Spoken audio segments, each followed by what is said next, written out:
This program contains adult content. Is there a God? Big atheist. Really? What am I, an idiot? Come on. That yes, it would be nice if you could throw your sins and your responsibilities on someone else. But it's not true. It looks like far-left lunacy. I don't believe that it's true that religion is moral or ethical. You don't need to follow anybody!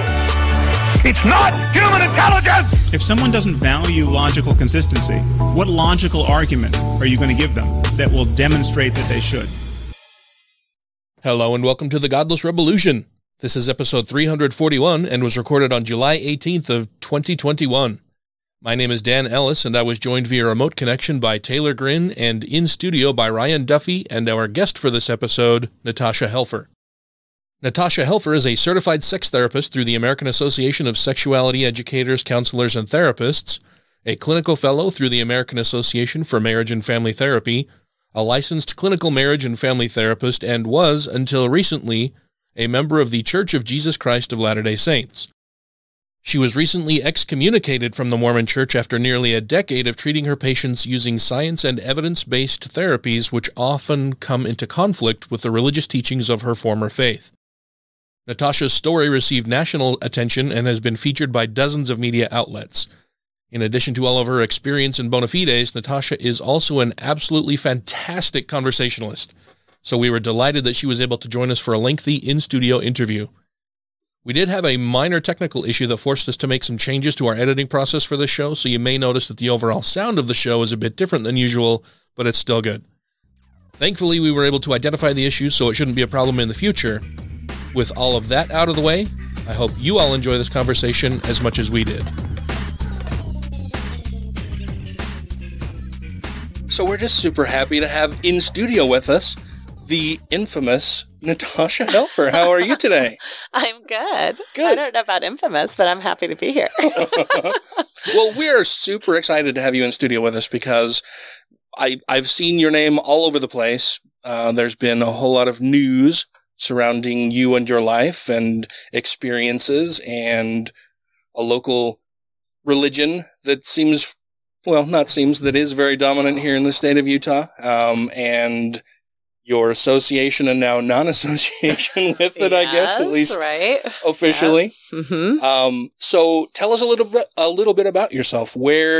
You're not a Utah native to start off with, No, right? I grew up a military brat, so I've kind of been all over the place. But I have lived here in Utah before. I went to BYU.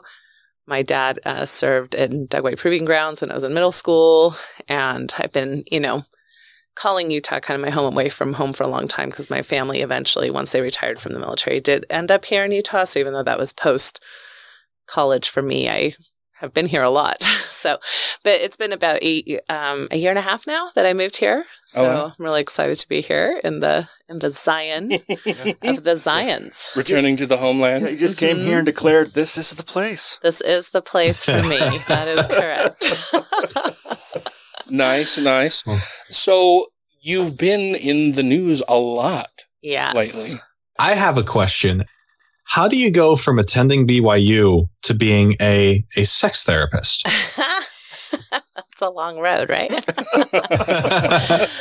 Yes, probably one not often traveled. Yeah, right. Well, I studied psychology at Brigham Young University, and then I went on and got my master's degree in marriage and family therapy at Friends University, which is a small private university in Wichita, Kansas, and they have a history that was started really by the Quaker tradition. So although they're not affiliated with the Quakers currently, I think it had a bit of a Christian spin. Not that I noticed that much. It wasn't like we talked any type of Christian theology. No, the Quakers are really low key. They're the endorsing body behind the American Humanist Association. Yeah. So, but being in Wichita, Kansas, which is in the middle of the Bible Belt, you get a lot of the cohorts and my peers and also my professors definitely had, I think, like a Christian lean to a lot of their own things. And, I think the intersection between marital counseling and spirituality and religion isn't that far-fetched. Like there's a lot of churches that have like in-house counselors, or there's even like a whole degree in pastoral counseling, so if you want to be a pastor of a church, but then also want to counsel people, you go and get your PhD in pastoral counseling. So there's always that interweaving, right, between mental health, relational health, and religion. And in a sense, I guess if you look at it from kind of an umbrella up above perspective, we're all kind of in the same business, right, of trying to live life happy and with families, at a high level, you're kind of in the same business. However, you get down into the weeds, and it can be really different, what comes from more of a theological perspective of what it means to lead a happy life, and a mental health perspective of what it means to lead, an effective kind of healthy life. Yeah. Well, and I've noticed, it would be great if more religions, in particular the dominant faith here in Utah, had some kind of professional training for its clergy, because they're just people picked out of the pew to serve a calling in the church with no formal training in any kind of mental health counseling or anything like that. And suddenly you've got, Bishop Bob Smith asking if 13-year-olds are masturbating. So, yes. Yeah, with no training or really oversight or anything like that. Yes. So can you tell us a little bit more about, so to give the version up front for the listener, you were recently excommunicated from the Mormon Church for advocating for healthy sex practices that were counter to the dogma of the Mormon Church. Can you tell us a little bit about that story? Probably from the beginning where you made your public statement about masturbation, right? Or did the tension start before that? Yeah, I often say that my tensions with my religious theology and my mental health profession started on day one of my master's degree program. So, because, you're having to, when you grow up in kind of a religious mindset, you're kind of in this space where everything has to fit into the religious mindset. So whether it's your career or the news or politics or whatever, you're kind of trying to fit it all into this all-encompassing story, which is God, right? And your purpose for life and how you make meaning in life. I mean, that's kind of what a religious framework is. So as I'm listening to all these, especially in marriage and family therapy, which was very family-centric, a lot of that correlated with my theology, when I'm thinking about family systems and understanding how people relate and how we can help couples have better communication and love each other more and all that, okay, great. That kind of fits pretty well with my, with my Mormon framing. But then, right off the bat, we're being taught in ethics that, and this is, my training was back in the early 90s. I'm being taught that we can't discriminate, in regards to sexual orientation, things of that nature, and that, so when your framing is that the only way to be happy is in a heterosexual, heteronormative kind of existence, but you're being asked to see clients who are gay or lesbian or bisexual. And then when those clients have their own ideas as to whether or not they should be gay or bisexual or lesbian because they're coming from their own Christian upbringings, things get tricky pretty quick, as far as catching your own biases. And I'm glad that was really something that was very important to me, that really was important in my values of being able to distinguish that bias and to not impose my religious ideas on my clients. That made sense to me in Ethics 101. Yeah. And so I took that seriously. Crazy. Yeah. And I recognized that I was in that boat, that I had to be careful, because my ideas about things like that back then were fairly traditional and pretty discriminatory. Now that I look back on that, it's kind of, brings up a bit of shame, to think, gosh, I did used to think that being gay was a sin. I did come from that framing. So and then the clients come in and then I've got Mormon clients, a lot of Mormon clients coming in saying, I don't want to be gay. Help me not be gay, and then well, I didn't get that training, I didn't get that training. And is that even possible? And so then who do I reach out to? Well, LDS Family Services. And they send me all these, books that now I still have them just for historical purposes. But now looking through them, I'm like, this is horrific. This is horrific, not evidence-based standards of practice at all. Right. And yet, that's what kind of the ideas that I would at least present to some of my clients. And they were Mormon, so it resonated with them. So when you're all in that framework, it quote unquote works until it doesn't work. Mm-hmm. And I just saw that a lot over the years, with a lot of different issues. The internet was starting to get really, prominent. So of course now I'm getting all of these people that are super hyper about internet, sexually explicit materials. And oh my goodness, my husband is, quote unquote addicted to porn. My kids are addicted to porn. Everybody's addicted to porn. It's a national emergency. It's a national emergency. and the real pain and distress and fear, in my clients as they were coming in. And so then what do I do? I'm like, well, who knows about this? And so I go to a conference that was headed by Stephanie Carnes, who's the daughter of Patrick Carnes, who's the founder of kind of like the sex addiction model. And I'm sitting there with all kinds of therapists, a full 500 therapists in the room. And she's talking about sex addiction. And it's in Wichita, Kansas, or Kansas City. And I'm looking around in the comments, and I feel like this feels a lot like we're treating people like they're in a bishop's office, because it was all about accountability and contracting and micromanaging their behavior.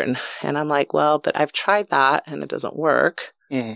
And it causes kind of even more secrecy, more problems. And so I just kept looking and doing more research. And those are kind of the issues that led me to finding ASECT, which is the American Association for Sexual Educators, Counselors, and Therapists. And they're really the only kind of nationally renowned body that regulates and trains sex therapy, as far as like having a body of people who say this is what the qualifications are. There's lots of people who say, here's a certification for sex therapy, and I came up with it myself. But this is like a national and international body. Like an actual, like kind of like an accreditation. Right, an accreditation association backed by multiple, theoretical framings and people who are taking this field very seriously. And you said that you came up with this yourself? No, that I found them. Oh, okay. Right. So I found them, and this was probably about 12 years ago now, and that's also when I started writing my blog, The Mormon Therapist. And, when I started my blog, I thought it was going to be like a Dear Abby for mental health for Mormons. Uh-huh. Well, it ended up being like a sex thing. Like, what? I can ask an anonymous question? So like 80% of the questions coming in were about, is it okay to have oral sex? Is it okay to have anal sex? Is it okay if I, what do I do because my partner doesn't want to have sex with me like for the last 10 years? And I thought, what about all the questions about depression and anxiety and parenting? You guys seem pretty preoccupied with this thing. Just like everything on the internet, it turns to sex at some point. Exactly. So I wasn't prepared for that. And, here I am, marriage and family therapist. I must know something about sex, right? I have sex. I'm a marriage and family therapist. So, but I started realizing pretty quickly that I didn't think I was equipped to really answer some of the questions that were coming in. So all of that led to me finding ASECT and starting that accreditation process. And boy, did my world implode, because if you think that I was dealing with my own biases and discriminations in marriage and family therapy school, well, I was definitely dealing with them in sex therapy school. Right? Oh, yeah, I'm sure. As far as like, wait a minute, I thought healthy sex meant this. And they're like, well, who's coming up with that parameter? Yeah. And really what you start realizing is that we have a lot of impositions on sexuality that come from religious, monogamous privilege bias. And if that's fine if you fit into that box, but when you don't, then why is that framing the framing that gets to have the authority on what healthiness means in this realm? Right. So that blew all of my stuff away. And then I had to start challenging all my own personal ideas, challenging my own therapeutic ideas. Well, and that's kind of a new level set, right? Like you've lived your life providing advice based on what you knew at the time and doing your best to help people. And then you realize that there are problems that you're, like you said, you're ill-equipped to handle. And so you go in search of better information in order to help people. And you hit a brick wall when it comes to a lot of the religious underpinnings for some of the things that you were led to believe as a best practice in order to help people. Right. Yeah. That's and you know, I've probably caused harm along the way, you know, as I think many of us in the mental health fields probably do, not intentionally, but I mean, mental health in general has had some, you know, the psychology field has had some doozies along the way that have caused harm, and we've had to shift and change. And that's what's nice about, you know, a science, is that it has to shift and change. Whereas dogma is not required to shift and change. Which we did some episodes in the past on like the satanic panic and that child abuse scare in the 80s. And one of the things that we covered pretty heavily on that is how for like about a decade, the mental health institution was like very convinced that tons of kids were being abused by caretakers and parents when they were not. Right. And doing really bad interview practices and that kind of thing. And the whole repressed memories, concern and all that.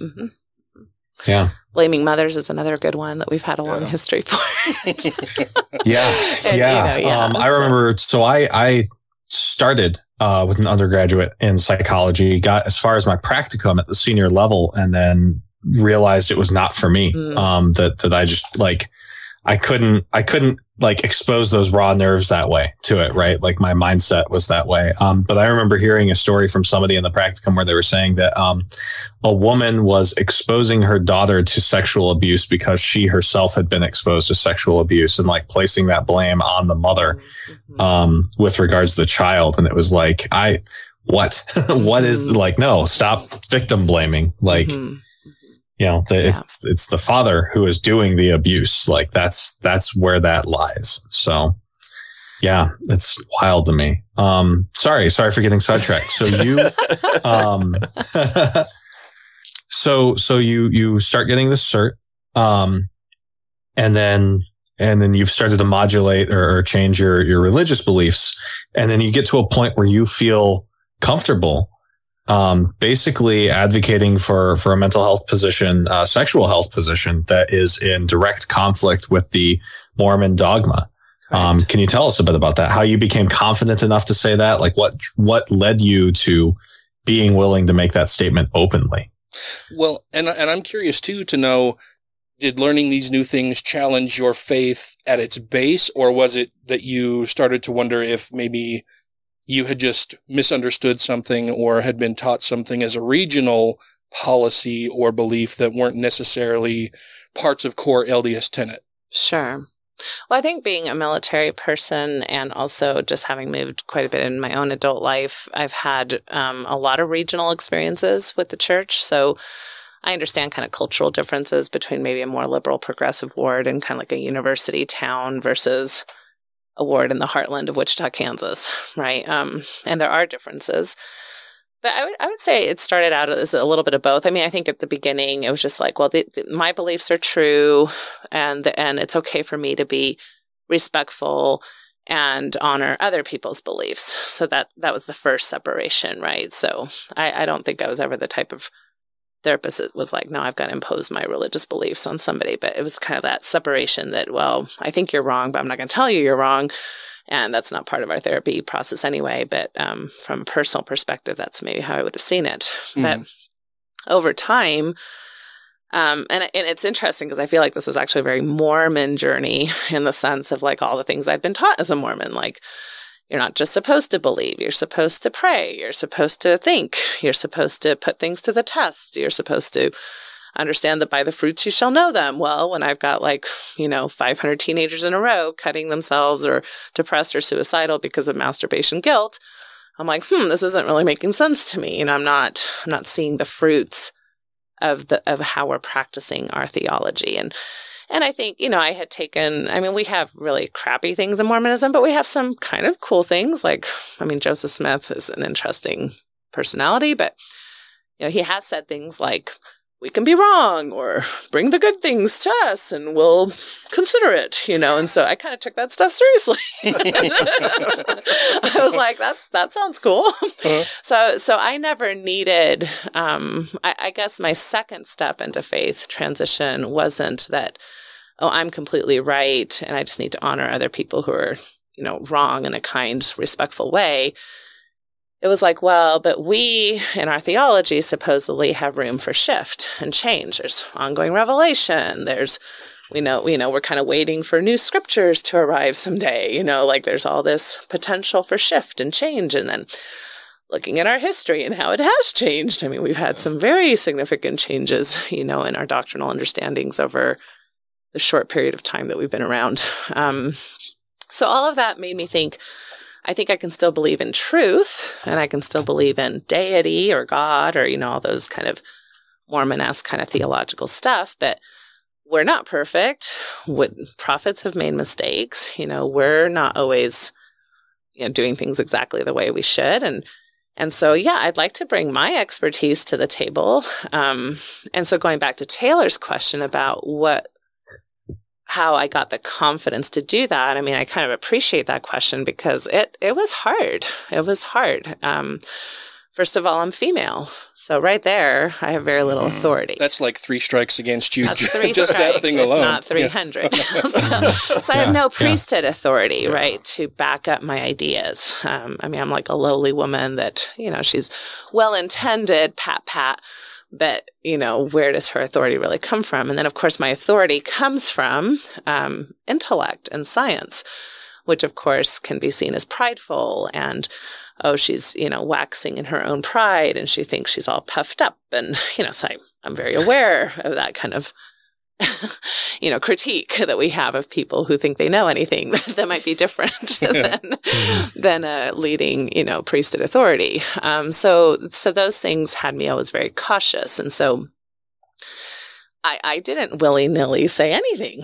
Anything I've said is because I probably spent 3 to 5 years really looking into it and really getting to know other people's authority. And is there research and is it evidence-based? I mean, it's not that I'm completely against holistic practices or energy practices or things that aren't really energy-based, but in my position, I'm like, I can't be woo-woo here. I've got to have, some real, some real data and some real things to back up any type of authority that I'm going to try to say. So my first, I've always been kind of a nuanced progressive member, just in general. My family were converts. We're not pioneer stock.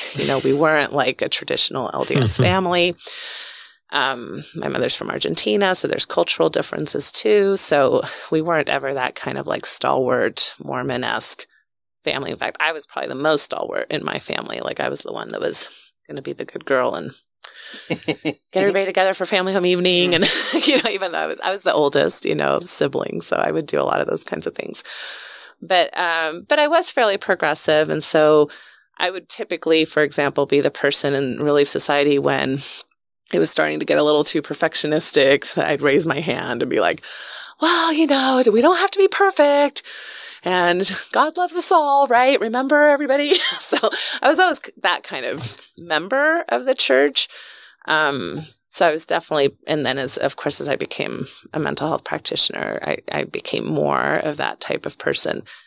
And so then so even as I did my blog, I think why people liked the Mormon Therapist blog is because I was being very real. I wasn't saying things like, well, pray more and read your scriptures and all will be well. I was giving, like actual advice? Like actual suggestions and tips that might work. And they weren't always, they wouldn't be things that necessarily would be against church doctrine, but they'd be more unique or things that we don't typically talk about. Like, maybe it's okay that you don't totally love your baby because you're in postpartum depression, right? Like, maybe that's an okay feeling to have. And instead of just being feel super guilty about that, what are some other ways we can frame, what you're experiencing? And I would call out, I think part of why you feel guilty is because we've got this kind of motherhood, like you have to feel nirvana ideal that you're supposed to fit into, right? So I would talk about things like that, but there wasn't necessarily anything super difficult in that from a doctrinal perspective. So the first time I did know that I was going to cross a line was with my masturbation post, where I talked about, could we really consider this more of a normative human developmental part of life instead of a sin? And what are some possible ways that we could frame that? And here's the mental health perspective on it and the sexual health perspective. Here's some of the issues I see when we don't take that approach. And here's even some theological ways you could frame it differently. Like, back then I would say, well, if we're going to believe in the law of chastity, for example, we know that you go through a huge part of your life, your sexual life, not partnered in a heteronormative marriage. So your teenage years, some of your young adult years, maybe you go through a divorce, you're widowed. Some people never marry. So, what a wonderful thing that heavenly parents would have a self-regulatory way that we can manage our own sexual needs and desires without breaking any, covenants in regards to being irresponsible with our sexuality, maybe with other people or something. So, that was like an example where I would kind of wax theological, and kind of instead of just staying in my mental health lane. But it took me like 3 days to push publish. Oh, really? On that post. Well, I reread it and read it. And I was like, and that was, I don't know how long ago that was, 10 years ago now, 7 years ago. I don't know. I was definitely more, these words are so hard to define, like believing.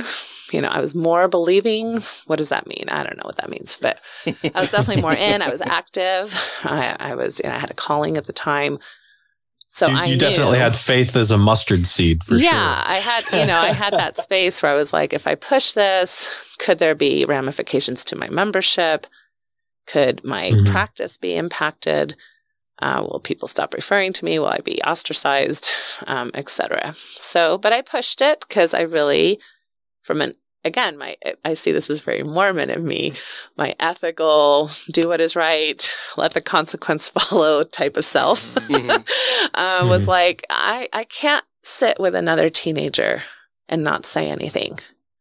I felt, I think elsewhere I've said, like if you're like a cancer doctor and like somebody's from Flint, Michigan or something, or lived in Flint, Michigan, it's like, the water's polluted. It's making everybody sick.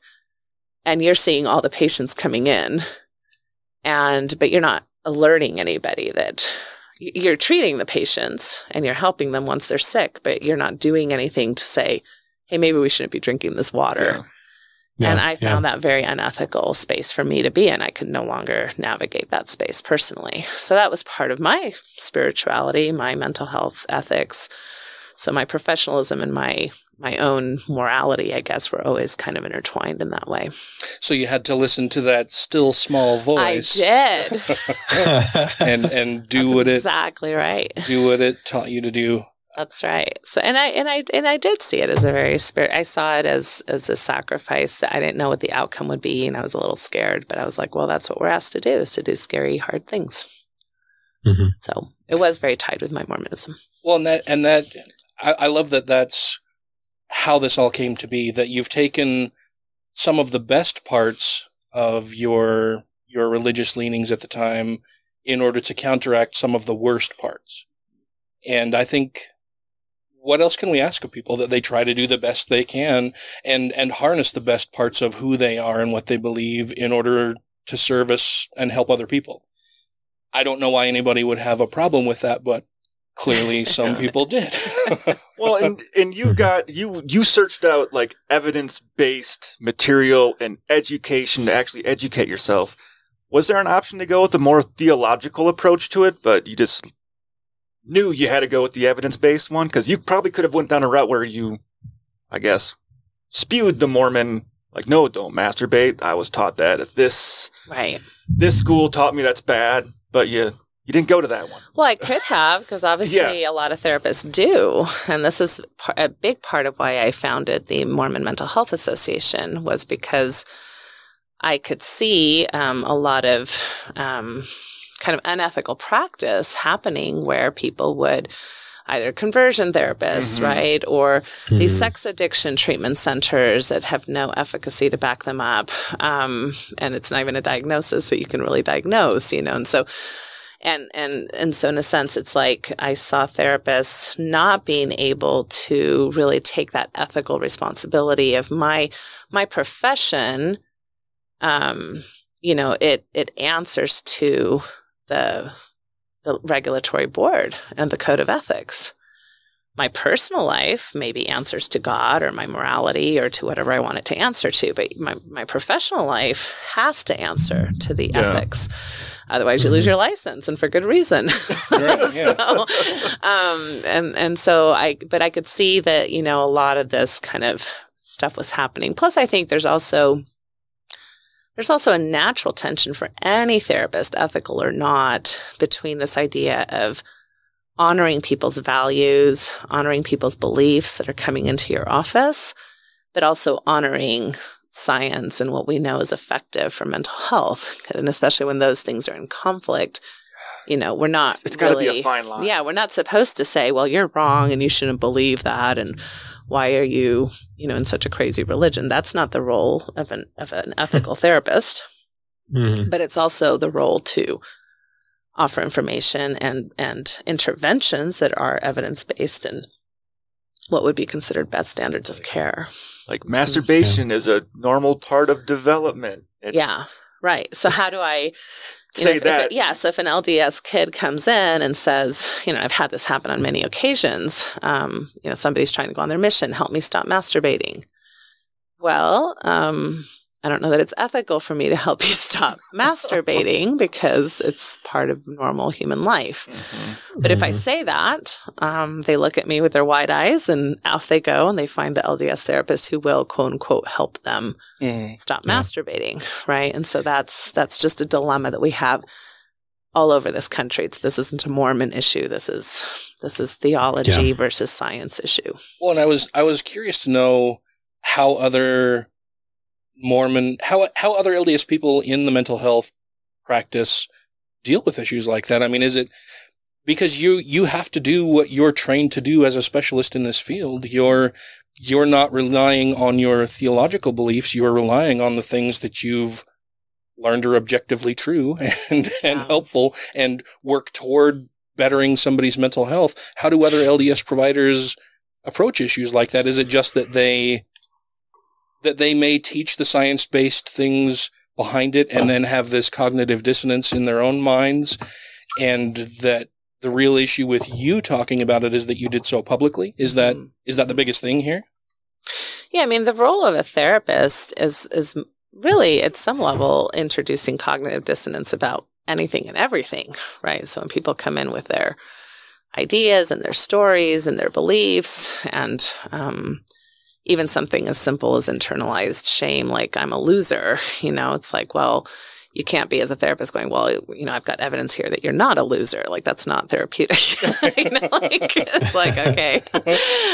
So you have to ask a lot of questions and you have to get curious. And what's that about? And are there other framings? Are there other possibilities? And what settings do you feel that way? So, I mean, therapy is not education, and it's not necessarily advice giving. It's more about really creating a space where people hopefully can bring things that they then have to sit with in an interesting kind of hopefully safe way that possibly hopefully brings their own ideas and complications. And so then instead of staying in black and white thinking, they hopefully can complicate their story a little bit more and walk away with framings. Now, that doesn't mean that there's solution-based therapy. There's definitely psychoeducation aspects of therapy. But in general, we are wanting to help people have cognitive dissonance moments with their own lives. Can I ask, I kind of want to ask a selfish question here. I love it. And I want to keep this tangent short. But one of the other things that we talk about a lot on the show is white supremacist violent extremism.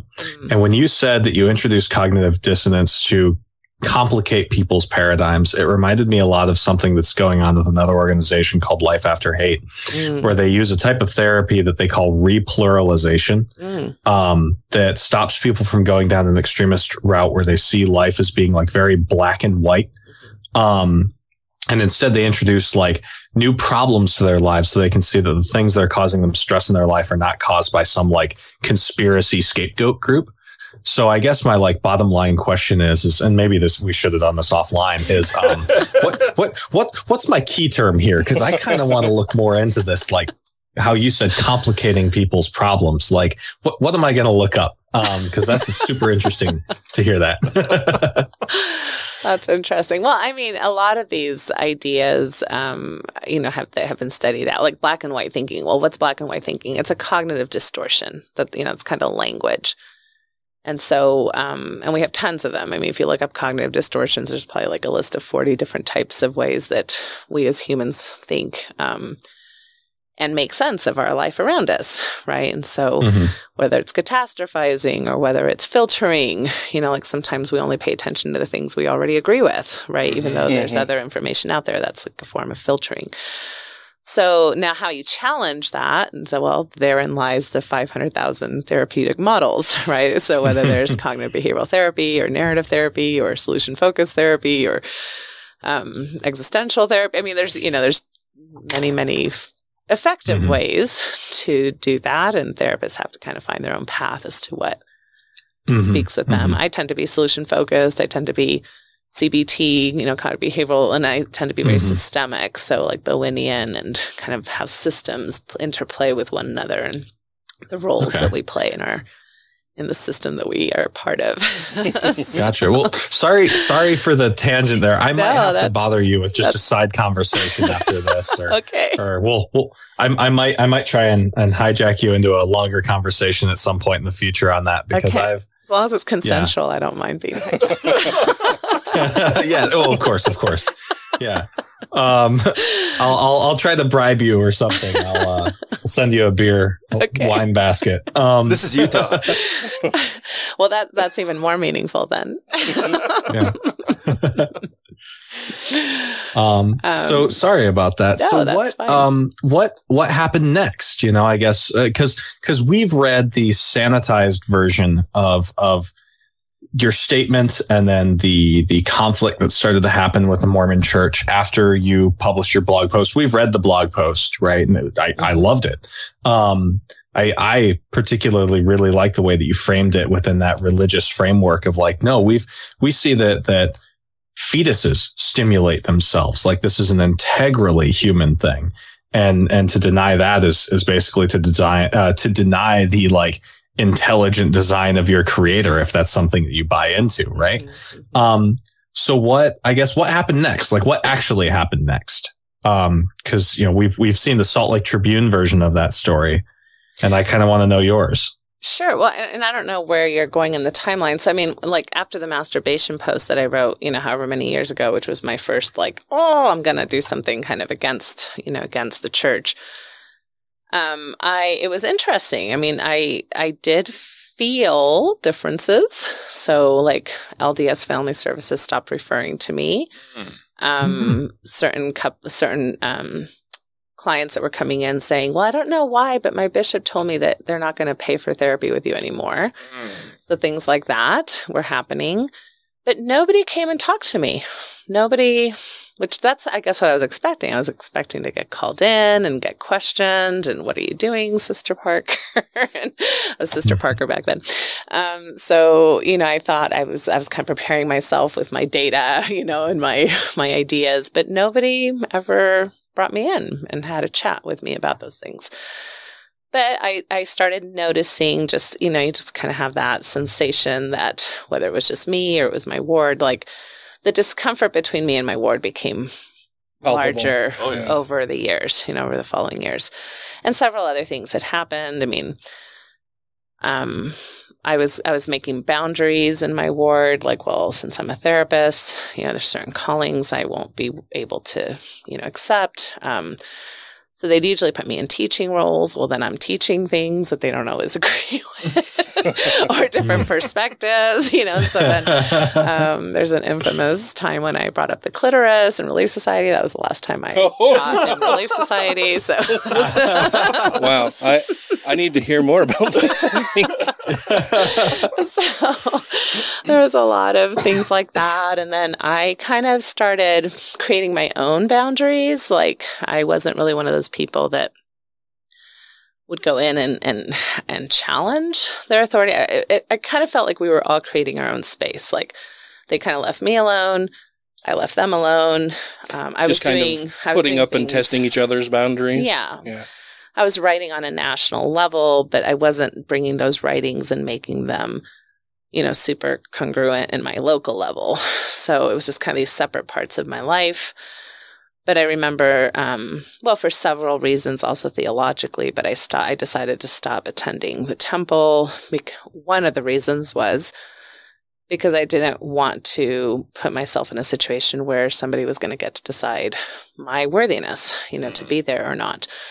And I knew, especially with some of the things I was writing, that they could very much say, we don't think you're worthy. So I just opted out. Even though I enjoyed going to the temple, and I would have still gone to the temple, but those were kind of some of the reasons. So I did all that. Then we have this really painful episode with my kid at the time, who is gender binary, and they, at the time, were in Young Women's and had received their first calling as a Maya Maid president, which this was one of the ways that we kind of knew our family was treated differently. We only had like 2 Maya Maids or 3 Maya Maids at the time. My kiddo had never had a calling in the Maya Maid or in the Young Women's organization. What are Maya Maids? Yeah, I was going to say, sorry. So it's just every, 12 to 14-year-olds are beehives, 14 to 16-year-olds are Maya Maids, 16 to 18-year-olds are laurels. It's just names for it's the parallel to the male version, which is like the what do they call them? Like the deacons, deacons and okay. And so then once they're priesthood, the Melchizedek, all those they're just developmental names for different groups. Like the kids go to primary, just the primary kids. It's just these names that are colloquial. Mm-hmm. So I remember my kid asking me one time when the same girl had been given the same calling for the 10th time. And they looked over at me and they're like, why don't you think that I ever got the callings? And I said, well, I don't know, honey. And they said, I think it's because you're my mom. Ouch. That had to have stung a bit. So, and I just looked at them and I was like, you know what? I think you're right. I think you're right. So our family felt, we were active, we were there every week, but we were definitely kind of considered a little bit outsider-ish. Mm-hmm. But then they did get a calling. But then it was right around the time that ordained women movement was going on. And my kid wrote a piece for that. And they were also part of the Gay Straight Alliance at school. And so there were some Facebook or social media posts that they had written about some of these experiences.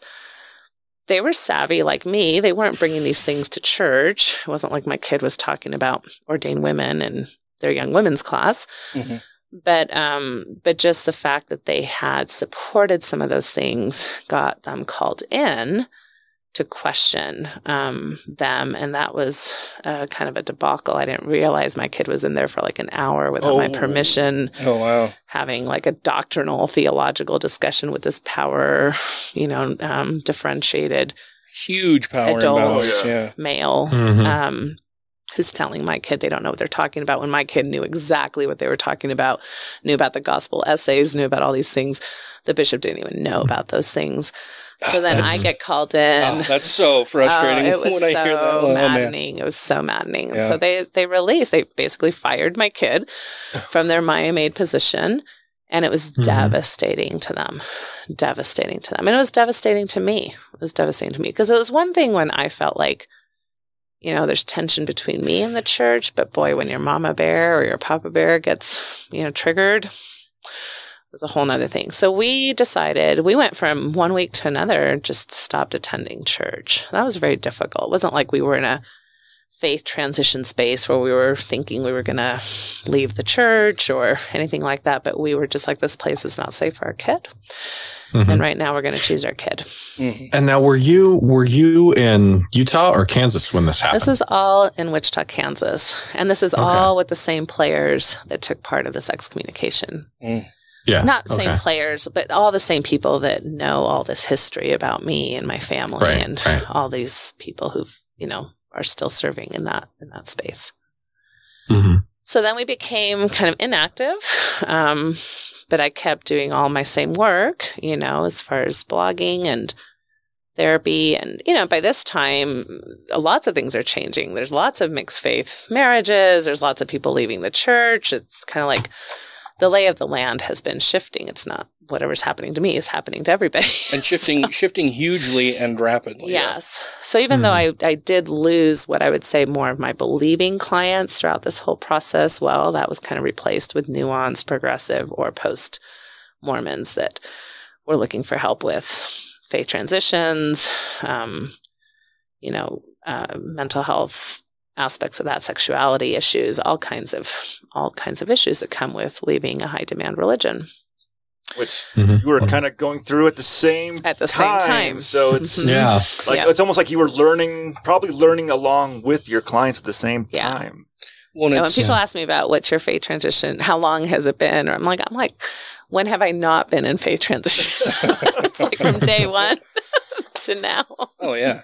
Yeah, it's very rare that I encounter anybody who can point to a specific instance in time that this one thing is when everything changed for me. That's when I decided that I needed to leave it all behind. It's more of a snowball rolling downhill and gathering more snow. It's not really, really rarely is it ever that somebody can go, oh yeah, I had this conversation with this person. This one conversation had totally changed my mind about everything. Yeah.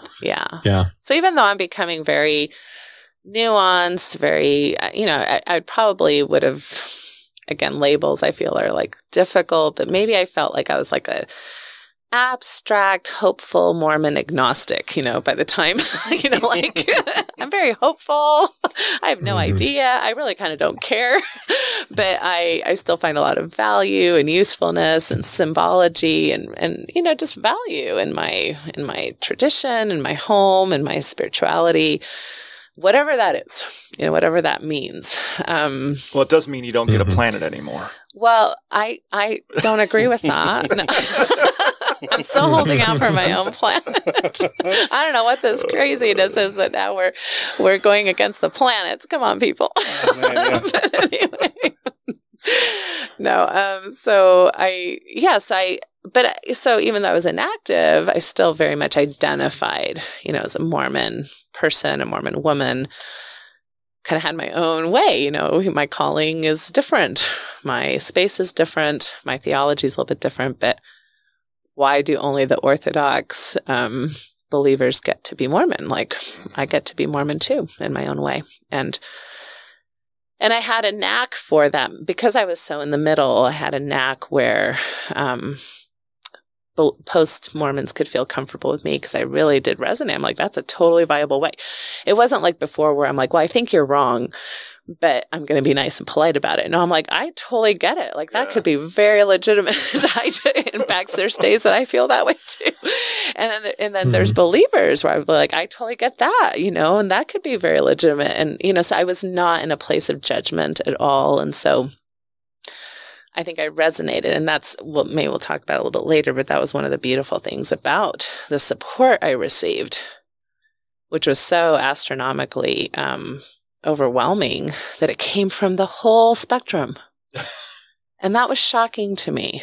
That really was, because usually either the post-believers will support or the believers will support, but to have a situation where I had kind of support from both sides, to me, spoke to that my ethics and this whole journey I'd been on, the fruits were good. The fruits were good. And that was really meaningful to me. This is Mithrin, author of The ABCs of Science and Mormonism, as well as I Should Start a Cult, and you're listening to the Godless Rebelution. Looking back, I had probably let go of believing in any kind of supernatural God years earlier. What the bike crash did, or what that life-rattling event did, was it caused me to go like, not what do you think about God? What do you think about yourself? Like, are you really willing to live out the rest of your life without full integrity, without being fully authentic? And the answer was no. Like, I need to be a real person. And so I need to be honest with the people in my life. Rejoining the Godless Rebelution podcast now. So anyway, but we got into this inactivity mode. My second kid, my son, stays very socially connected to a lot of the young men in school, and not that Wichita, Kansas is like a hub for Mormonism, but for whatever reason, he had a pretty good group of kids who were Mormon and who were friends of his. And so he wanted to kind of re-engage with Mormonism. And for a while, we stayed engaged with Scouts. They were still doing Scouts and all that. So even though we weren't going to church on Sundays, we were trying to stay engaged in some other ways. Mm-hmm. And so then we go back with my son a few times as he's going through kind of some of his high school time where he wants to do that. So I always tried to be very supportive of my kids, whichever way they wanted to go. Yeah, of course. Mm-hmm. And, but it's still very tense. Everybody's very diplomatically polite. Nobody's ministering to me, by the way. Like, nobody's coming over with casseroles or cookies. For a while, I thought, oh, well, when we stop going, oh no, now they're going to come and I'm going to have to explain why we're not going. But then it was almost more painful when nobody came, especially with the amount of time and service and money and dedication and the relationships that you had built. That I have spent my entire life, serving this community, and nobody even shows up to have a conversation about why we're hurting. Nobody does conditional love like the Mormons, in my experience. Yeah. They're all afraid of the heretic. Yeah, so that was very sad for me. But that, I just kind of moved on. So we're in the space of just kind of, we're all ignoring each other. I'm doing my thing. By this time, I'm saying all kinds of things. I mean, my masturbation post, like that's pipsqueak stuff, right? Like I'm talking about trans rights. I'm talking about gay marriage. I'm talking about reproductive rights. I'm talking about all kinds of things in my advocacy work and my podcast and my blog about sexual health and self-determination and even, non-monogamy, contracts and how people can do that because people who leave the church, sometimes they're interested in that. So I'm taking a very non-moralistic view to sexuality and more like a sexual health principles view to sexuality, regardless of what you believe. So I'm talking about all these things. I'm not even really thinking about the church anymore because I'm like, well, they're not bringing me in for any of this stuff. They haven't talked to me about any of this stuff. I'm still very respectful. I'm not saying God doesn't exist. Jesus is a crock. I'm not saying the church is lying about everything. I'm just saying in these particular ways that we interpret kind of sexual standards, I'm not sure that necessarily has to be the case in order for us to still believe in sexual sacredness, right? If that makes sense. So, so I'm thinking we're pretty okay. I did do a few snarky things. I mean, I told President Oaks that he should apologize and that saying things like we don't apologize is probably not a very nice thing. But I'm like, hello, that's Doctrine 101 in primary. So I'm not sure why a prophet is saying we don't apologize.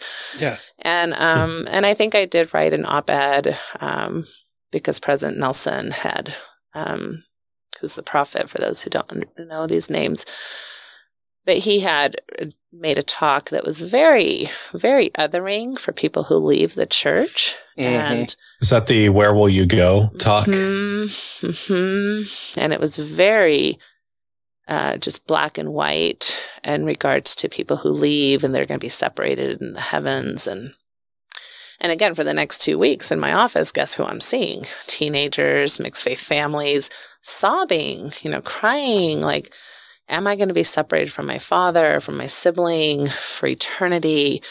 I mean, this is, again, by the fruits you shall know them. These are not good fruits. Yeah.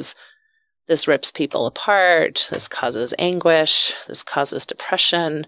This causes fights. A lot of mixed faith families. It's every time I'm there's a talk like this, I'm like, oh my gosh, all these great things I just taught them and that they're doing are kind of undone because now they're fighting again about really you should just come back to church and why don't you do this or that, and back to that controlling thing instead of respecting both a believer and a non-believer in a marriage, which I think is really important. So I wrote a letter in the op-ed for the Salt Lake Tribune directly to President Nelson. But again, that was 2 years ago. It wasn't again, I wasn't called in right away. How dare you? And I feel like my letters are fairly polite. I mean, I'm firm, but I'm not calling them names. They did find one name that I did say. They found the patriarchal prick name. So they found that. And it took us forever to find it. We couldn't find it. I'm like, where in the heck did I say this? One of my providers, she like did a huge data analysis of all my Facebook posts. And she's like, I finally found it. And she's like, and I don't even know who you're talking about. and we read it, and I was like, am I talking about the church or am I talking about President Trump? I really can't tell. Like, I don't know. So it wasn't like a direct, I've never like directly like called them names, but I am upset with them. I do hold them responsible for a lot of unnecessary tragedy, for suicidal rates in the state. Mm-hmm. For rigid thinking. And, when you talk in the name of God, that's a pretty big responsibility that I think you have to be very careful about. I mean, I'm super careful as a mental health therapist because that brings a lot of authority. But if you're talking for God, my goodness, that comes with... That's a whole other level. It's a whole nother level. And when you're telling people they're not worthy or they're not going to make it, or if you show up in a certain way, God is displeased with you, that carries huge internalized shaming, mental health ramifications. And we're in the trenches of that. Yeah. We as mental health professionals are in the trenches of the blood and gore and sadness and despair that causes. And by time you're seeing it, it's probably kind of almost at like a too late of a phase, because if they're homosexual or trans or whatever, they're being taught in the church, like probably actively sequester that, push it deep down. So by the time you see it coming out, it's at a boiling point. It's extremely internalized. And people it's one thing to intellectually change your ideas, like, okay, I'm going to come out as gay, I'm going to accept myself as gay, but it's a whole nother thing to undo the first 25, 30, 50 years of your life where your emotions and your body memories and everything felt differently. It's a felt experience. Mm-hmm.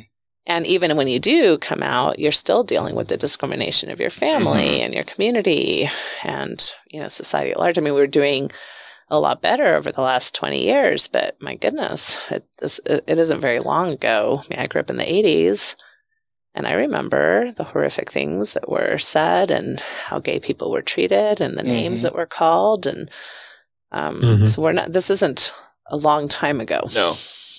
And we still have, issues of discrimination and legal issues and different administrations. The Trump administration was horrific for transgender individuals and gay rights in general. So it's just again, it's bigger than a Mormon issue. Yeah.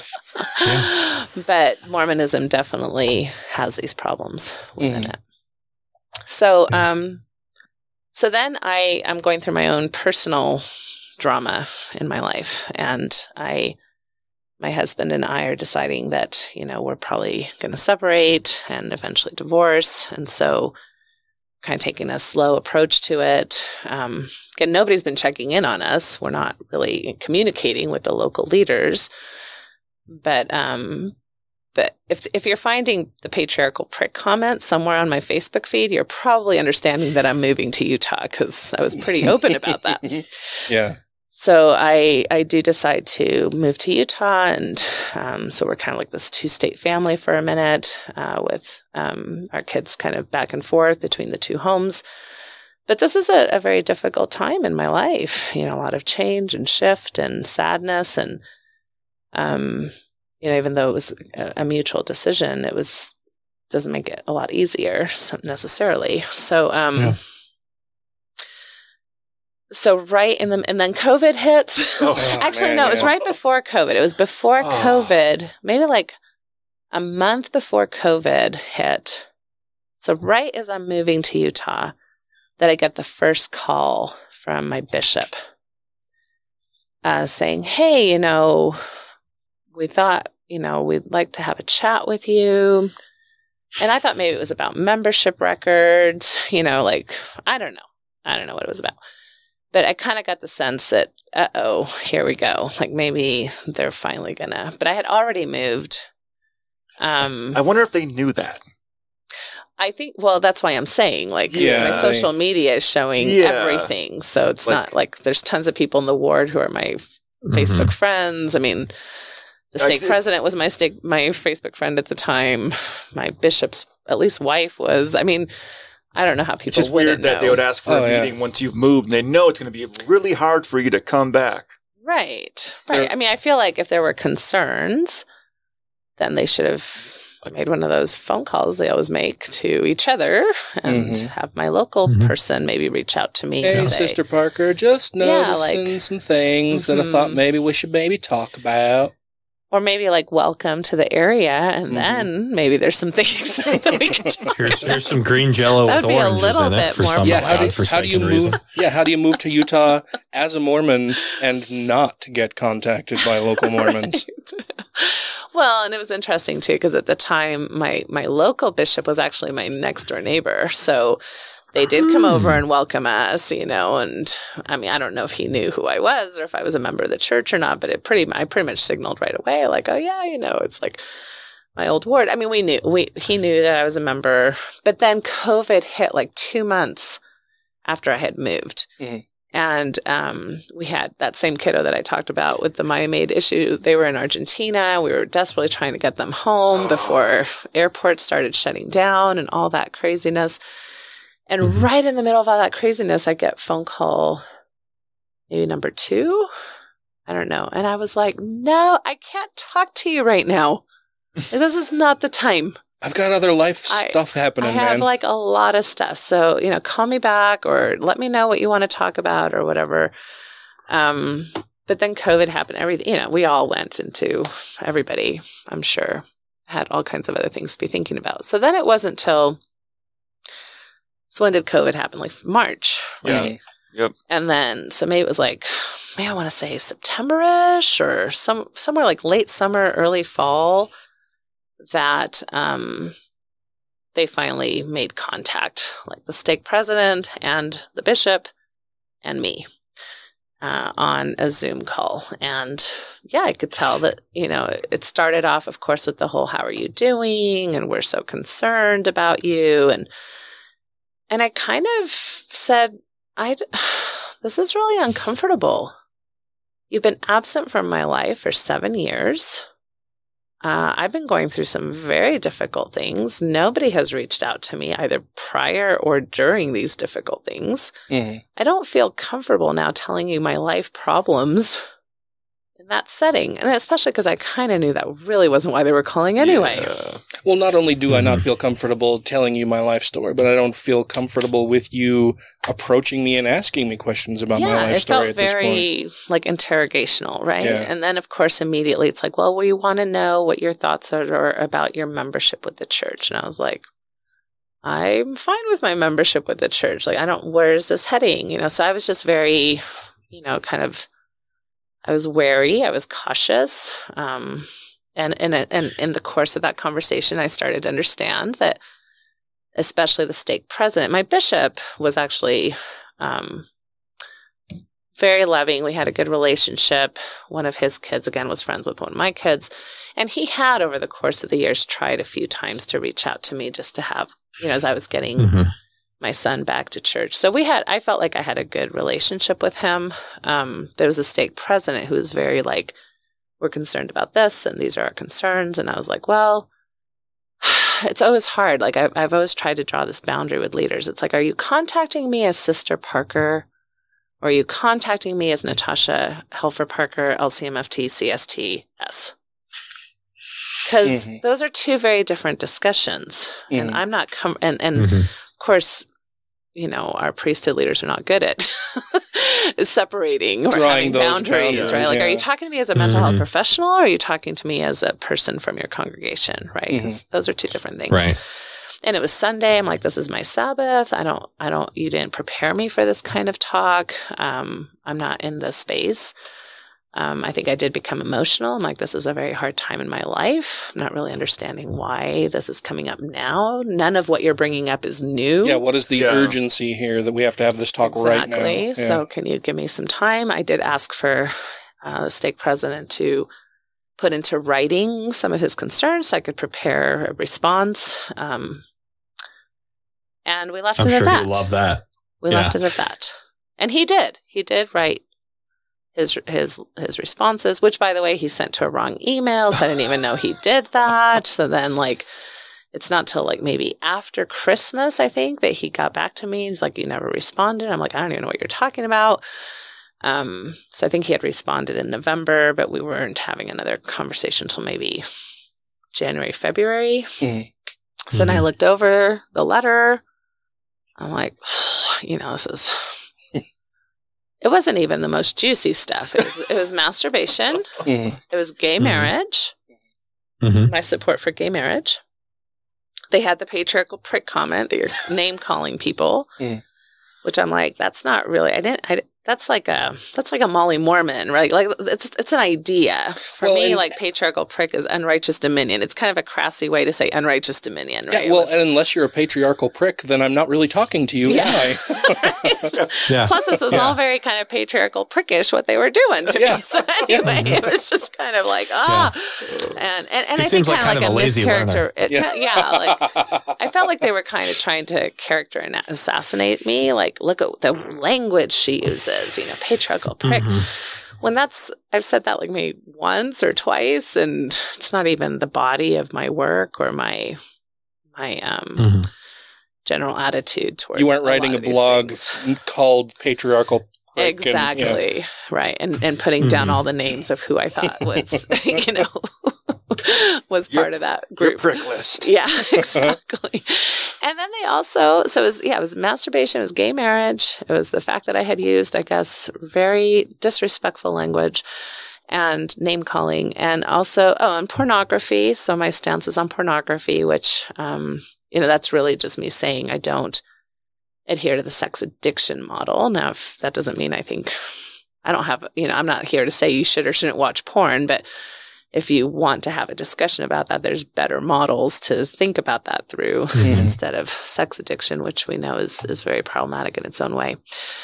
And also they made a big deal about the fact that I was using Mormon to describe a lot of myself, right? Like the Mormon Therapist blog, Mormon Sex Info. Instead of a saint or you didn't call it the Latter-day Saint. Well, I'm guessing they were glad I didn't. You were representing yourself, exactly. Like I'm being representative of the religion. You're saying all these things that are contrary to what we're about, and then you're representing yourself as one of us. But of course, I did think that was a little funny since they don't want us to use the word Mormon. But I guess, and that's why I picked Mormon versus Latter-day Saint. Plus, writing that full thing out on like Twitter and the social media, it's just very too much. Annoying. Yeah, but I was trying to be respectful in that way. I didn't call myself. There are people who say the Latter-day Saint sex therapist, or I didn't do that. But, and I also have on all of my websites and everything, this site is not affiliated with the Church of Jesus Christ of Latter-day Saints, because I did understand that was important to not make it seem like I was a representative, an official representative of the church. So those were their complaints. And I looked them over and I was going to start my letter but then I was like, why in the heck am I even talking to this guy? Yeah. He's not even my stake president anymore. Like, if I'm going to have these conversations, at this point, he has, for me, I'm like, I'm in a totally different geographical space. I've moved my whole life. I know how this works. Why aren't my records being transferred? I even asked the next door bishop. I was like, have my records been transferred? Like, and so then, like you said, you've had little involvement for 7 years. We've all been ignoring each other for 7 years plus. It's like, okay. So I wrote him what I thought was a polite letter. And I said, thank you for bringing up these concerns. I'm kind of in the space where I feel like you're no longer my stake president. So I'd love to continue this conversation with local leadership. And I wish you well and good luck. Goodbye. Well, so then the next thing I get is the summons to my disciplinary council. So there was no even response to that. There was no no, you're incorrect. This is why I am still your stake president. There was no explanation. There was nothing. So it's just an immediate, I'm going to assert my authority now. Correct. Yeah. This is a rebellious woman. We can't have her. Yeah. correct, I guess. Yeah. Yes. Get this Jezebel in line. I'm like, womp womp. So then, so I received that letter. I was kind of shocked. I was like, whoa, this escalated quickly. It's like, I thought there would be several back and forths. Maybe they would ask me to do something like, because I'm like, well, what do you want me to do in order to stay in good standings? Do I need to take down all my materials? Do I need to promise to never podcast again? Do I need to wipe the word prick from my language? Like, what is it exactly that you're wanting me to do? I thought we'd have those kinds of a steady progression of things, a negotiation back and forth. Right. And then I would either say I will or I won't do those things. And then it could still lead to disciplinary counsel. I knew it might still lead to disciplinary counsel, but I thought there would be like more some discussion behind it. Yeah. Especially in something like if you're going to take the LDS theology seriously, like you're talking about my eternal salvation. You're talking about all the ordinances that I've gone through and my sealings and my baptism and my endowments. I mean, those are things that, those are heavy theological things to just be like, oh, sorry, we gave you 1 week's notice and you're out. I'm like, what the? Yeah. So that was very surprising. And I spent the first week, and they only gave me I think 2 weeks notice. And I think that when I got it, it was a week. And they were basically like, we're going to hold the council.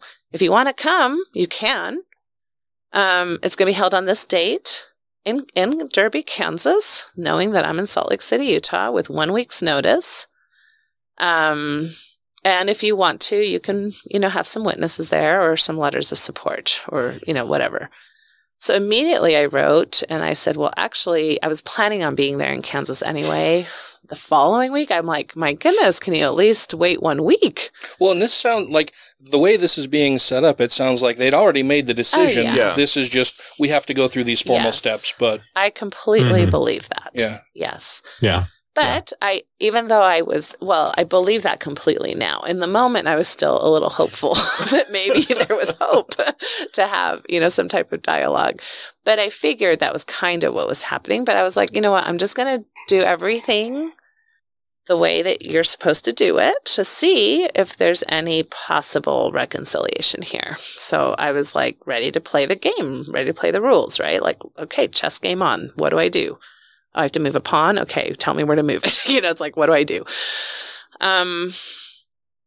So I asked for that extra week since I was traveling to Kansas. Anyway, that is the only thing that they allowed me to do. Out of all the things I asked, that was the one thing that they gave me was an extra week. So the first week, I didn't even go public about it.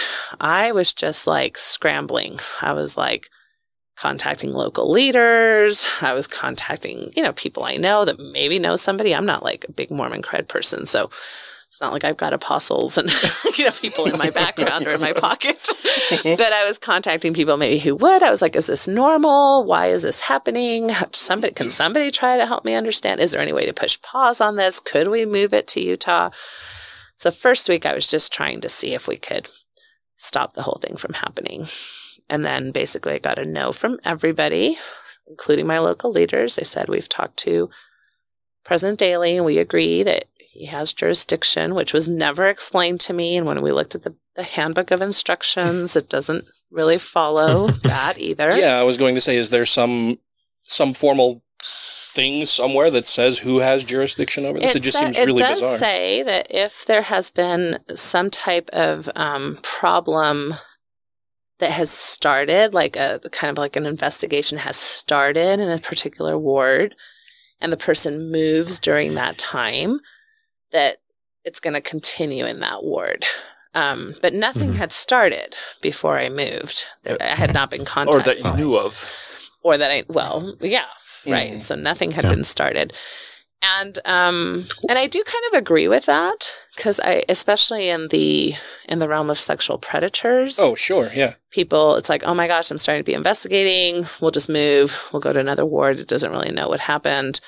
So there is some level of accountability, I think, that is okay in that regard, to keep it kind of with the people who know what happened in that space. Mm-hmm. But my story wasn't really a local story anyway. My story was a public story. I mean, hey, Yeah. Hang on just a second on that one, though. Because, I mean, if you had the case of a sexual predator, wouldn't the appropriate response be, like, turn them into their local authorities and let them get excommunicated by the prison stake counselor?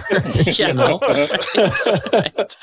Yeah, no, I mean, I think that obviously the lines of communication should be all over the place, and authority should be involved regardless of what's happening theologically or ecclesiastically. And the lack of duty to report in Mormon, like the lack of training on behalf of Mormon leaders that leads to a lack of reporting and that kind of thing is just ridiculous. Like that's one of my big problems with the religion still, is that they use untrained pastors. Yeah. So, and the confidentiality clause of the clergy has been a big problem to begin with. That's like that again. That's not a Mormon issue. You know, this whole idea that you should be able to go tell your pastor that you killed somebody or that you sexually abused somebody or that you whatever, and then that and it's handled as a spiritual matter versus a crime. Yeah. Right, and that they're not going to tell. You know. Because matters of God really are bigger than the law. Anyway, see that's the theology that keeps these systems. And when you talk about religious freedoms and a lot of how our country is formulated on a lot of that type of both theological and legal marrying of those concepts, that's why it's only recently that we have states, and not all states, where even clergy are mandated reporters. Yeah. So that's I've encountered similar things in the military too, where you have a considerable expectation of privacy with chaplains and not necessarily with your psychologists. Exactly. Which is wild to me. Yeah. So, yeah.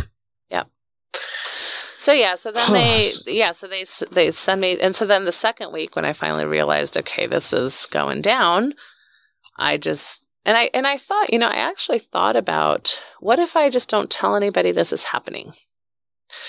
Because there was a part of me that didn't really want personal attention. I didn't even really want the church to have to, it's messy. Anytime something becomes public, it just, it's messy for everybody. So there was a part of me that was like, do I really want, a lot of attention for the church, a lot of attention for me? But then as I thought about it, I'm like, okay, so let's say I get excommunicated and I haven't told anybody, but I'm still seeing all my clients and they all think I'm Mormon. And that's not fair to them. And then I'm like, well, is that going to feel like duplicitous for me, or are people going to be, or because I wasn't planning on changing anything. I was still going to do my podcasts. I was still going to run my shows. I was still going to. So then I felt like people might say, well, she's just trying to, fool people, or wolves in sheep clothing or whatever. So and then I thought, well, but they can't tell anybody, supposedly. But you know how that goes, right? Like as soon as I'm writing a post, somebody from my old ward would say, "Doesn't everybody know she's excommunicated? You're not even a member anymore. You're not even a member." So I was like, "Who are you to be talking about this?" It's just not going to work. So I just said, you know what? Honesty is the best policy in this situation. This is what they're going to do. Let's just all go on this ride. But I didn't think it would get the attention it did, really. I just thought, really what I wanted was just to be honest about what was happening and to ask for letters of support. Thinking I'd get, 50 letters of support, 100, and that would help my case. And I really envisioned myself like, I had this vision like, I'm going to show up at this building all by myself with a cloud over my head. and I'll just go in there and face them and talk to them, and that will be it. And then I'll go home very sad. I'll go home and I'll have a good cry. That's really what I envisioned. But the support right away, so many of my good dear friends, saying, no, we want to witness for you. We're going to come out. People who weren't even really friends, but just had, been part of my work, wanted to witness for me. John Delenn was like, I'm coming out. My friends, the Martins, were coming out. I was like, oh my goodness. So all of a sudden I felt this just surgence of love and support, which was very surprising with that amount of notice. They only had a week's notice to get to Wichita, Kansas, which is one of these tiny little airports. It's not really cheap to get into, right? I hear you can just ride a tornado there. Yeah, right? Exactly. So, and people drove in and people, it was amazing. And then these letters just started pouring in. And then my colleagues all got together and wrote a professional letter, which I didn't even really, I kind of knew they were doing it. They asked me for permission, but I didn't really understand the length of it. And they had like footnotes and they had research. And I was like, oh my, this is like a journal article. This isn't a letter. This is like a professional piece that needs to be published. Don't fuck with scholars. Yeah, exactly. And over 800, I think there's still people signing. And we might be close to 1,000 clinicians now that signed on to that letter. Wow. So it was fantastic. very, very beautiful in that regard. But the whole thing ended up being a huge fiasco. If you want me to talk about that, I can. But that's the leading up to it anyway. Hey, everybody, I'm Mary. And I'm Shelley. We have the Latter-day Lesbian podcast. It's the podcast about an ex-Mormon gay girl just trying to figure out her life. Mm-hmm. And so we do that every week on a podcast, don't we? We do. You're supposed to jump in. Sorry. Just jump in anytime. Okay. I'm here. We are available on your favorite podcast app. Just look for Latter-day Lesbian, where your favorite podcast can be heard. And you're listening to the Godless Rebelution. So I changed my theology 1,000 times. By the time the last God I believed in, Seth, was the greatest God in the world. He was so wonderful. He agreed with everything I cared about. He was so nice. He wasn't sending anybody to hell. He wasn't responsible for any evil thing. And the problem is that I was in love with that God until I realized, of course, if God and you agree that much, it's maybe because you invented him. Thank you to everybody who has rated the show on iTunes and Stitcher and are following us on YouTube, Twitter, and Facebook. And to all our Patreon patrons, you make the show possible. So you said that it got more contentious. I can't remember the exact word that you used, more chaotic or something. Yeah. What happened? Yeah, it was just very difficult. I think I was in a difficult state anyway because I was trying in such a short amount of time to gather so much information while still trying to work, while still planning for travel, while still taking care of kids. And so I was probably getting more and more sleep deprived over that week. I just wanted to gather my thoughts, and I even I still have them up. There's these Google Docs that I just made public where I was kind of gathering my thoughts. So document A was just here's kind of my testimony, right? This is what my spirituality is. This is what resonates to me. This is why it matters to me to still be Mormon.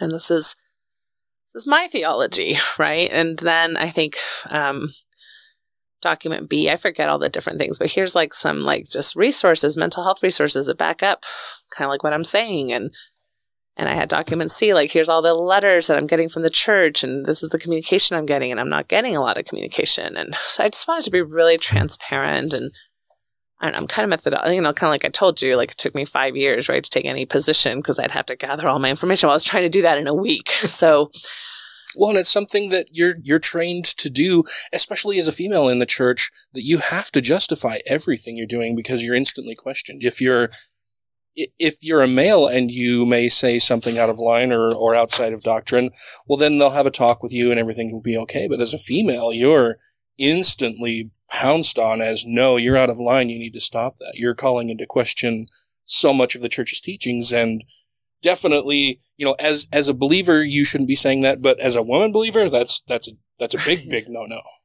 Yeah, I do believe that the gender issues played a role as well. That's always hard to measure, but I'm sure it did.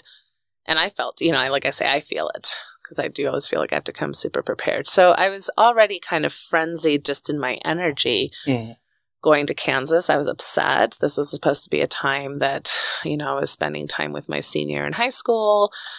It was his prom weekend. It was track weekend. There was a lot of things going on. So now I'm having to deal with this very difficult kind of emotional, intellectual And when really I'm just trying to have fun with my kid. Yeah, well, and now you're having these existential dread and fears of your immortal soul and what's going to happen to you. What's going to happen? You're losing the keys to the kingdom. Right.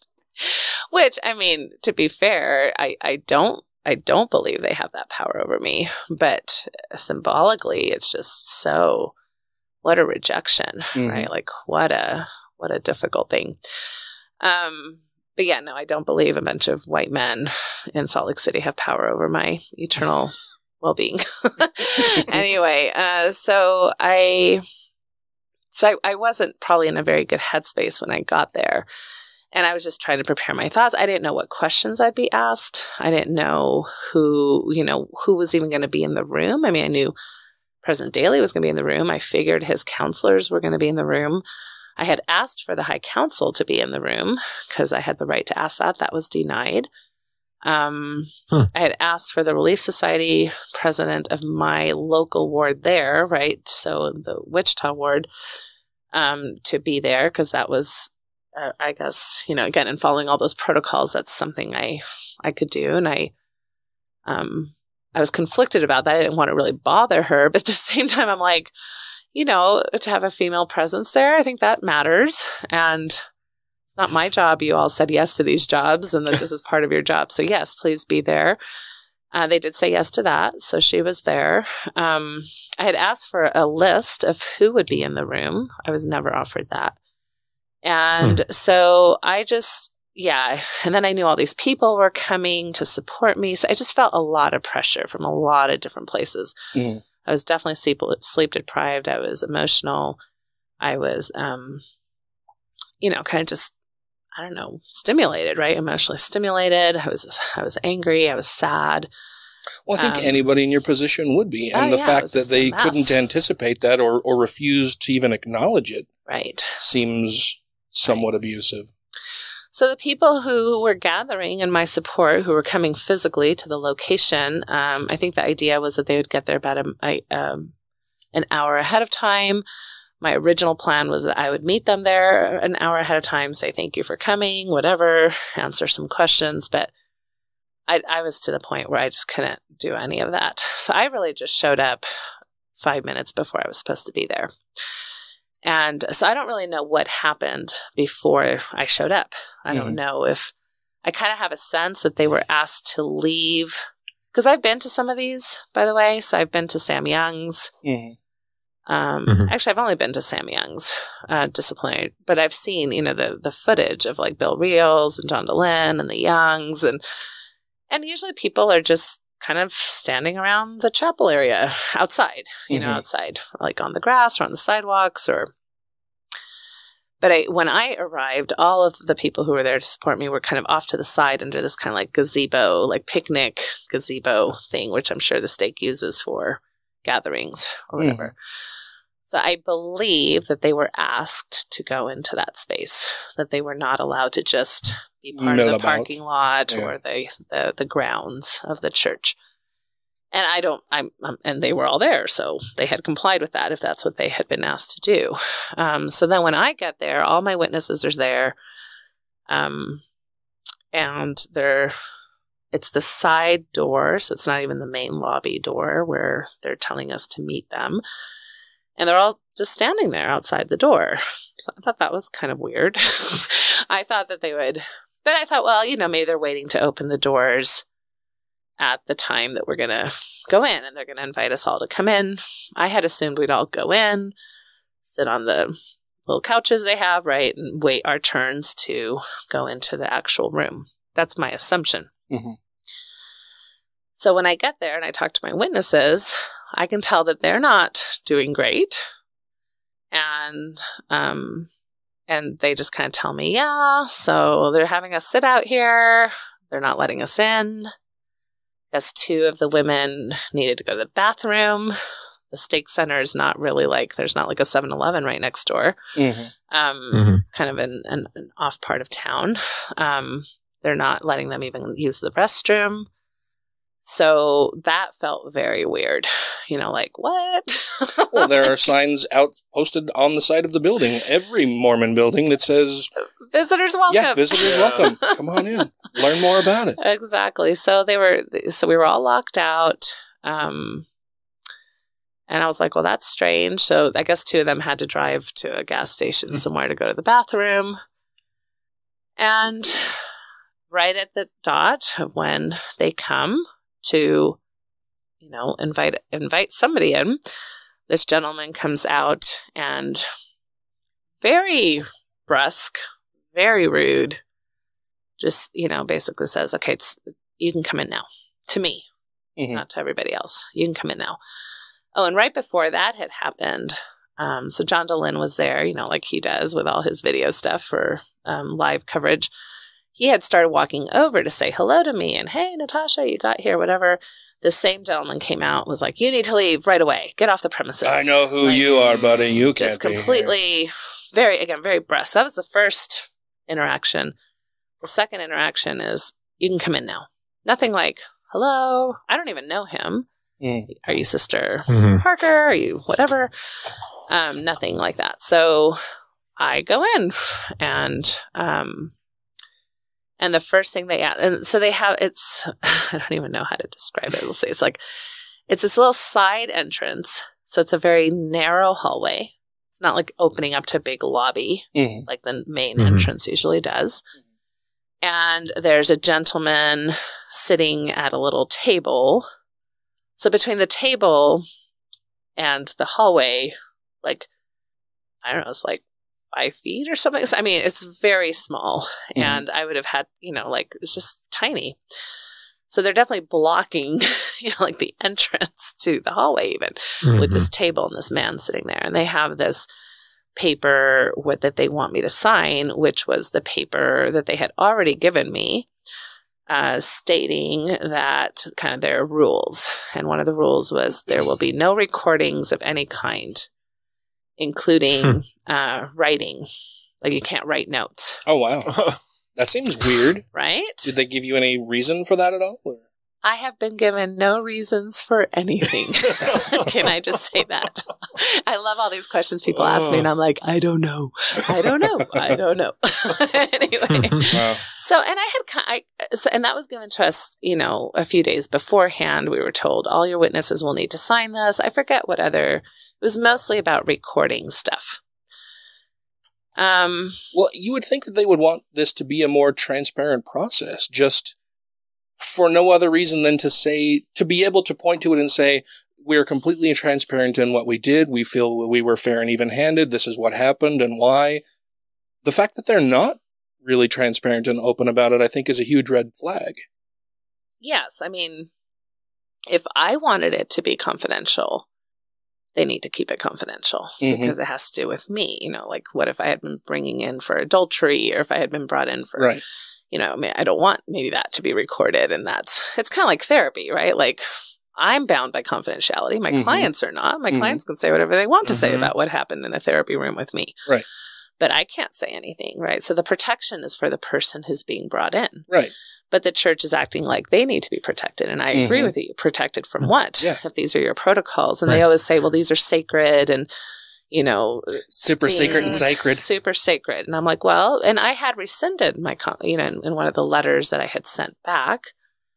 I said, just so you know, I do promise I will not record because I was in this whole space. So I'm just going to follow all the rules and see where the rules get me. And I was serious about that, and I am serious about that. And, but I said, but I would encourage you to record it. So you have a record of what happened, because I do think this is somewhat of a historical thing that you're going to have this meeting with a mental health professional, in regards to whether or not she can retain her membership in the church. So I rescinded my confidentiality. I said, I don't need that. If anybody wants to record this, by all means, go ahead and record it. And even if it's just kept as a record in the church, which I have no idea if they would do anyways. How do I know that they're not recording something? Right. And they have their ward clerk there, usually in meetings, writing notes, but I'm not allowed to do that. I'm guessing they have a record of it in some way or another. The Mormon Church is excellent at keeping records. So I had said, I don't care about confidentiality, but you do, fine. I agree. I'm not going to record. We had already signed that piece of paper. All of my witnesses had signed it. One of my witnesses was holding it, the piece of paper. They had a blank piece, the same piece of paper blank. They said, we want you to sign this. I said, you know what? I don't want to sign this because we already did. I want to tell you that we came prepared with that document. Please go get it from my witness.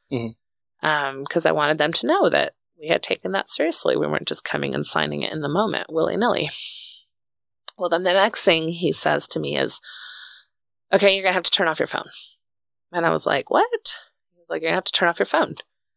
And I was like, well, I'm not going to turn off my phone. This is where I have my notes. I had written quite a few notes of things that I was prepared to talk to them about. Remember, I had no idea what they were going to talk to me about. Yeah. So I had written 20 different notes, anticipating 20 totally different questions, not knowing and I wanted notes because I know myself. And when I'm torqued, I'm not the calmest.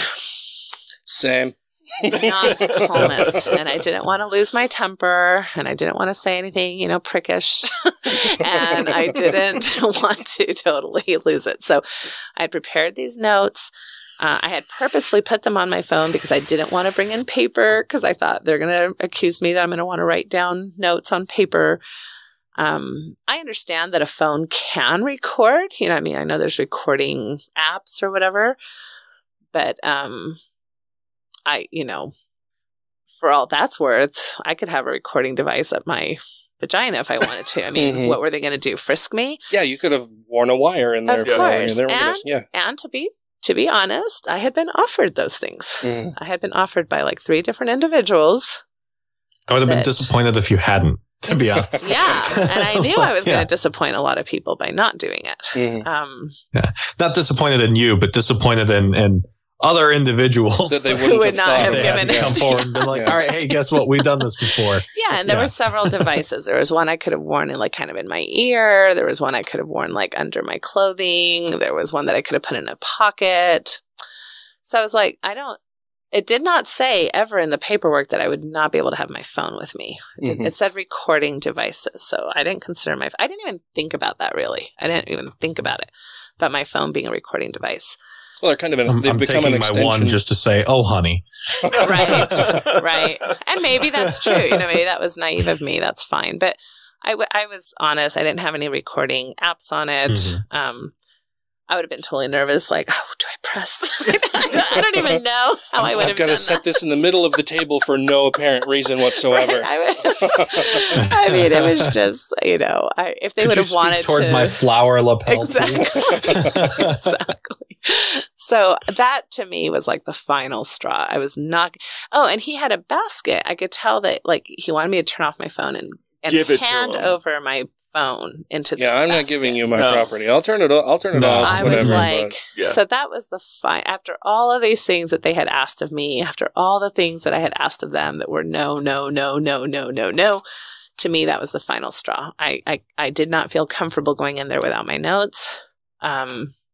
And then the next option they gave us was, well, email us all those notes. We'll print them off for you. And then we'll hand you those notes. Well, they get to read them all. Exactly. And I'm like, well, these notes, it's not like I wrote them a letter. Those notes are my personal notes. Well, and a lot of the time, I'm guessing, this is just me guessing, but I would say that you probably had things in there that are meant for you and as reminders and cues for you. It wasn't for them. Yeah. It was not for them. Yeah. And there were, again, I was anticipating questions, so I didn't want them to read things that maybe they wouldn't have even asked me about, so that was a hard no. I don't want to outline all of my crimes against the church.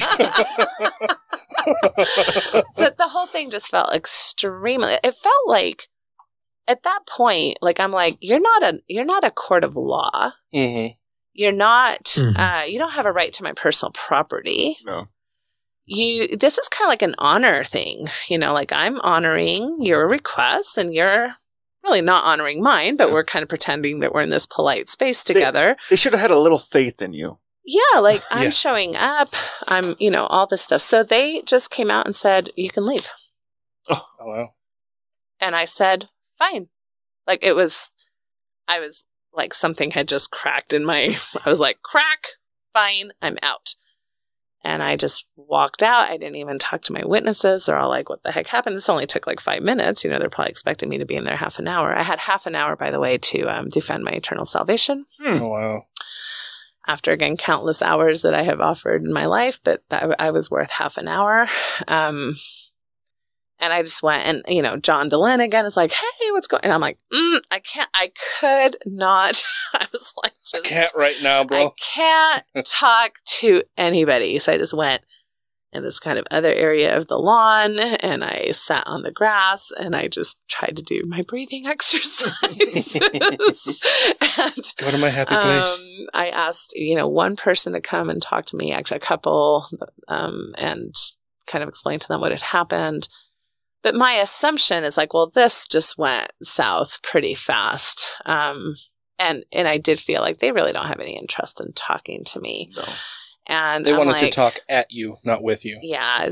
And what was I going to be able to say in half an hour anyway? I mean, it just, the whole thing felt, like you said, very already predetermined. Mm-hmm. But I was willing to go through it all. And then I thought, okay, well, I'm just going to wait here. I'm sure they're going to go through all my witnesses. All my witnesses had also half an hour amongst all of them. So they all had like not 5 minutes. Yeah. Mm-hmm. So my whole eternal salvation was really worth 1 hour. So there you go. And they just dismissed everybody. So here's all of these women, which, by the way, I don't know how much your audience would understand this, but each one of these witnesses was an active member of the church. And not just active, but temple recommend holding. So to be able to go to the temple, you know, you're kind of really complying with what the Mormon church wants you to be doing. All of them serving callings. And they were pretty much not allowed to use the bathroom of their own church, not allowed to present their witness statements, regardless of what had happened to me. They didn't ask them to turn off phones, or they weren't even given that opportunity. Right, to witness, after they had spent money and time and energy to fly to Wichita, Kansas. They were all from Utah or other areas. I was appalled. I could not believe how disrespectful they were. Yeah. So that was it. And then the police came. They called the police. So pretty much within like 10 minutes, in my view, I mean, I don't know, maybe my timing is off, but we were all being escorted off the church premises, kind of treated like we were a threat or a danger. I came to find out later. I didn't know these things at the time, but I guess none of the ecclesiastical leaders had even parked their cars at the event. Wow. They had all parked like several blocks away. There was all this worry that the crowd would, I don't know, attack people's homes. Or I guess there was the stake president had a duty patrol at their home. I'm like, really? What the? Patriarchal pricks and cowardly clergy. What are we doing? That doesn't surprise me at all. Like, especially with regard to the Wichita police. For the longest time driving to drill on Rock Road there's that giant church that looks like a teepee. And every Sunday there's a cop parked in the middle of the road protecting left-hand turns for people leaving that church, like at the expense of the taxpayer. And they're just disrupting traffic so that the people leaving that church house can take a left-hand turn and get back on the Rock Road. And it does not surprise me at all that the cops in Wichita were playing bootlicker to the Mormon church that way. Yeah. Yeah, and KUTV News just did I guess they accessed the records, because the police have camcorders now, you know, and so they accessed those records to see, you know, what was being talked about, or why the police, you know, how the police were managing this. And yeah, the police kind of showed up like, we've been informed of a complaint, like what's going on. and then so anyway, it was when this is supposed to be, you know, this is your home, it's your church, it's your people, it's where you've served, it's where you've grown up, it's where you've had your spiritual experiences, it's where you've developed your entire life to be so callously and rudely disrespected and dismissed was, didn't feel very good. Yeah, that sounds really hard. I'm sorry that happened. That's, I think my frustration comes into it just knowing that from all accounts, this isn't something that they wanted to hear your side of it at all. They had already, as you said, predetermined what the outcome was going to be. This was more just their last bit of formality before disinviting you to participate in their happy little club. Yeah. I mean, I'll go further than that, Dan. They were making an example of you, is what they were doing. Right? I mean, this is Inquisition stuff. They knew what they were going to do before you got there. And the whole purpose of doing what they did to you was to warn off anybody else who, from a scientific position, counters the dogma of the religion. This is what's going to happen to you, is what that strikes me as. Yeah, and I do think it has huge implications for other mental health professionals. I'm not saying anything that many of them don't, believe or practice themselves. So this is a wider discussion than this isn't just the Natasha story. This is a much bigger story with bigger implications. And I hope more are taking the same approach you are, even if they're not public about, on blogs or the church isn't seeing it, but in private, in their office, I hope they're taking the same approach you are and not basically being, speaking for the church while they're trying to give real mental health that's based in science and study and being like, this works, this doesn't. So do you mind if I ask, what's next? Is this something where you plan to pretty much keep doing what you've been doing, which is good mental health care work? Or is this something that you are looking to turn into, activism? Do you have any plans going forward, bouncing off of what has happened to you? Yeah. And if not, that's fine. I'm not trying to put you in a pigeonhole that way. Right. Taylor, I now have to do this because you asked me. No, Yeah. no, I do, for the most part, feel like my practice and my, the way that I function will pretty much go as is. I was doing mixed faith marriage work before I did this. I was doing faith transition work before I did this. I was doing sexual shame work before I did, went through this. So those are my passions. That's what I enjoy doing, and that will continue. All of my podcast work and even things that, I'm not going to rebrand or rename. I'm not going to go from like the Mormon therapist to like the ex-Mormon therapist.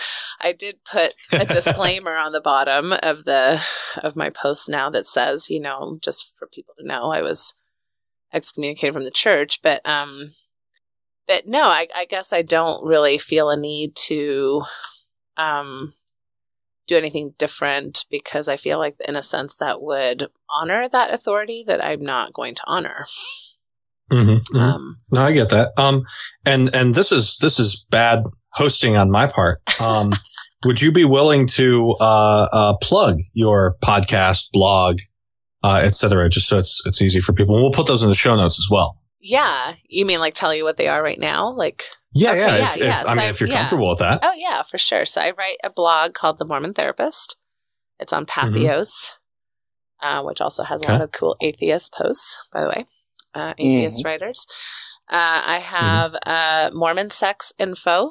That's a podcast that I do where I interview a lot of really top-notch national people, authors, but also people within the Mormon paradigm, either professionals and or just public, as far as how they've dealt with some of these issues. And I also run the Mormon Mental Health podcast, which is under the Open Stories Foundation, and that's just more general mental health, how it intersects with Mormonism. I am the founder of the Mormon Mental Health Association, so if you're a therapist out there who works with Mormons, we don't care if you're Mormon or not, but if you work with Mormons and you feel like you do that in a culturally competent, ethical way, we'd love to have you.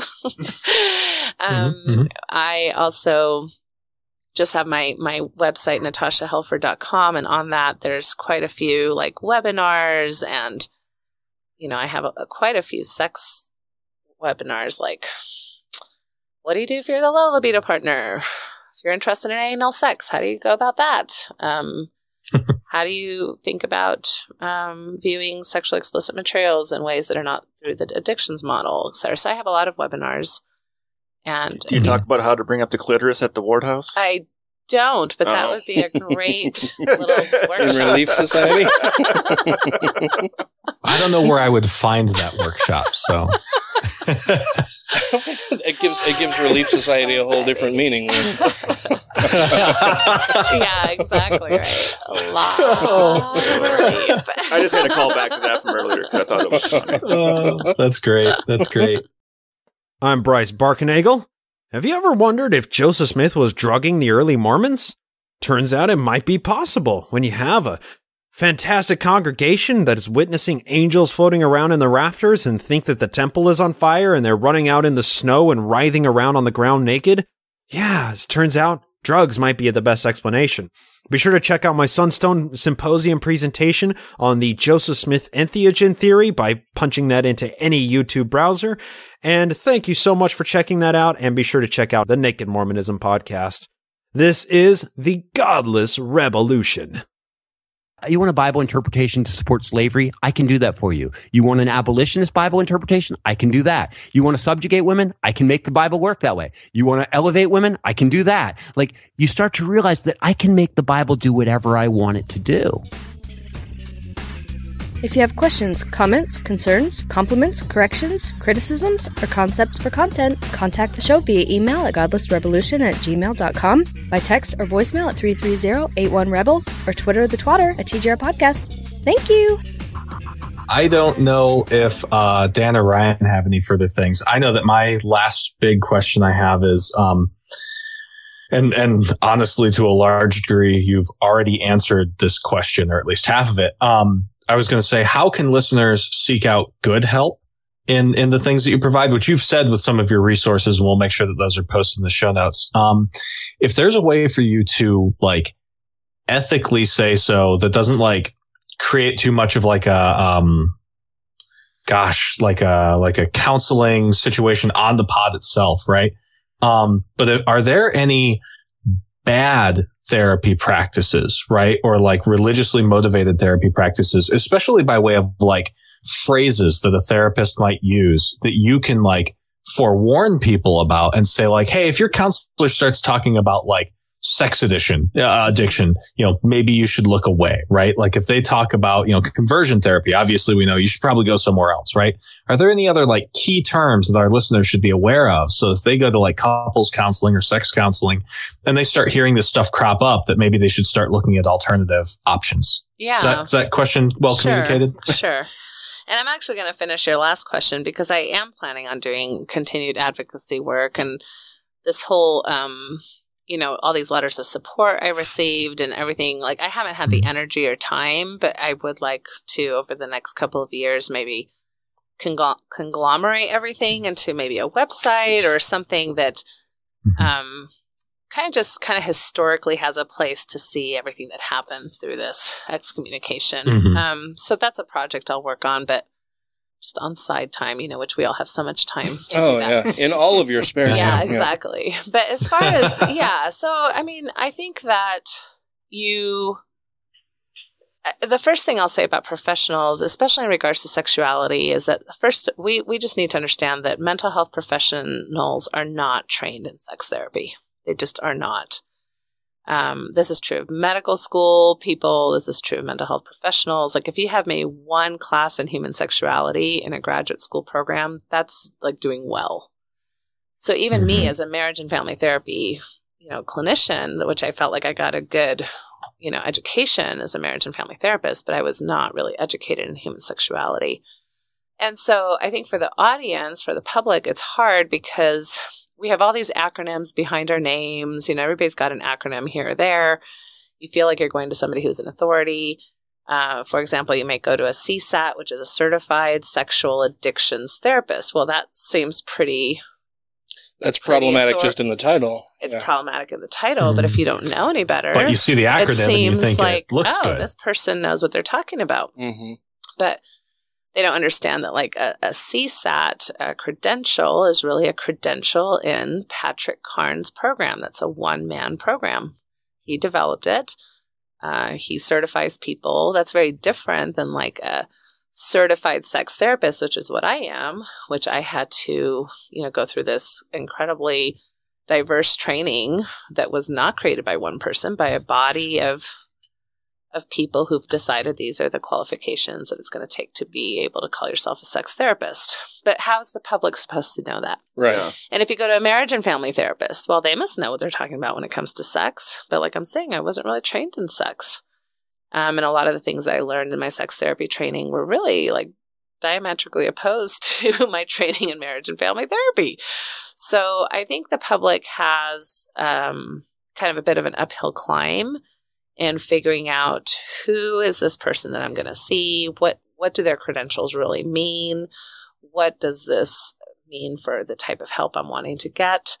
And would this be something that would be seen as effective? So, yeah, I can't tell you how many people have come to me after 10 years, 5 years of going through like sex addiction treatment, usually not doing any better for it, and at least in managing their behaviors. I'm not saying that everything in those kinds of treatment approaches are bad, and nothing is all bad or all good, but they're not really effective in getting their goals met.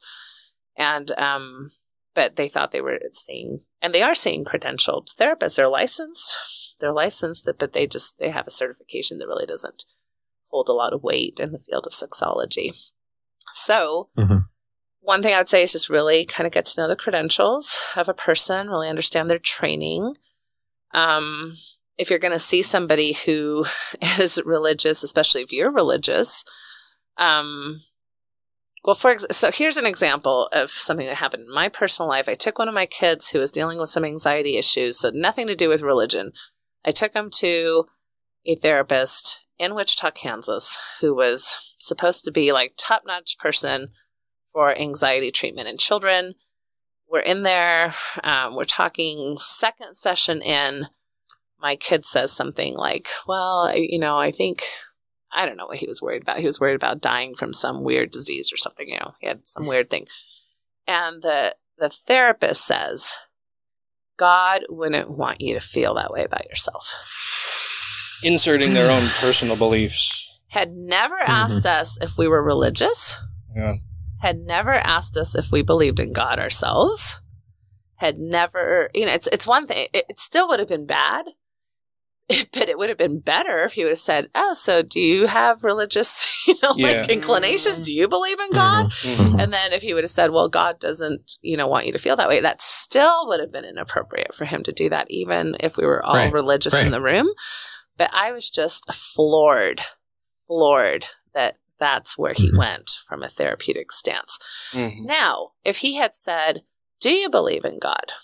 If he would have said, what are your, and let's say my kid had said yes. Well, tell me about that. What kind of God do you believe in? Or do you believe in kind of like a big scary God or a nice God or, like a spaghetti monster God, right? Like what is that like for you? And if my kid would have been like, I think Heavenly Father loves us, and then maybe the therapist could have said, well, does that belief help you in, these feelings? Right. So that's appropriate, because we all, as therapists, we are trained to see a person's religion or spirituality as a potential tool, because a lot of people do use spiritual ideas as tools to help them cope with life, help them make sense of life.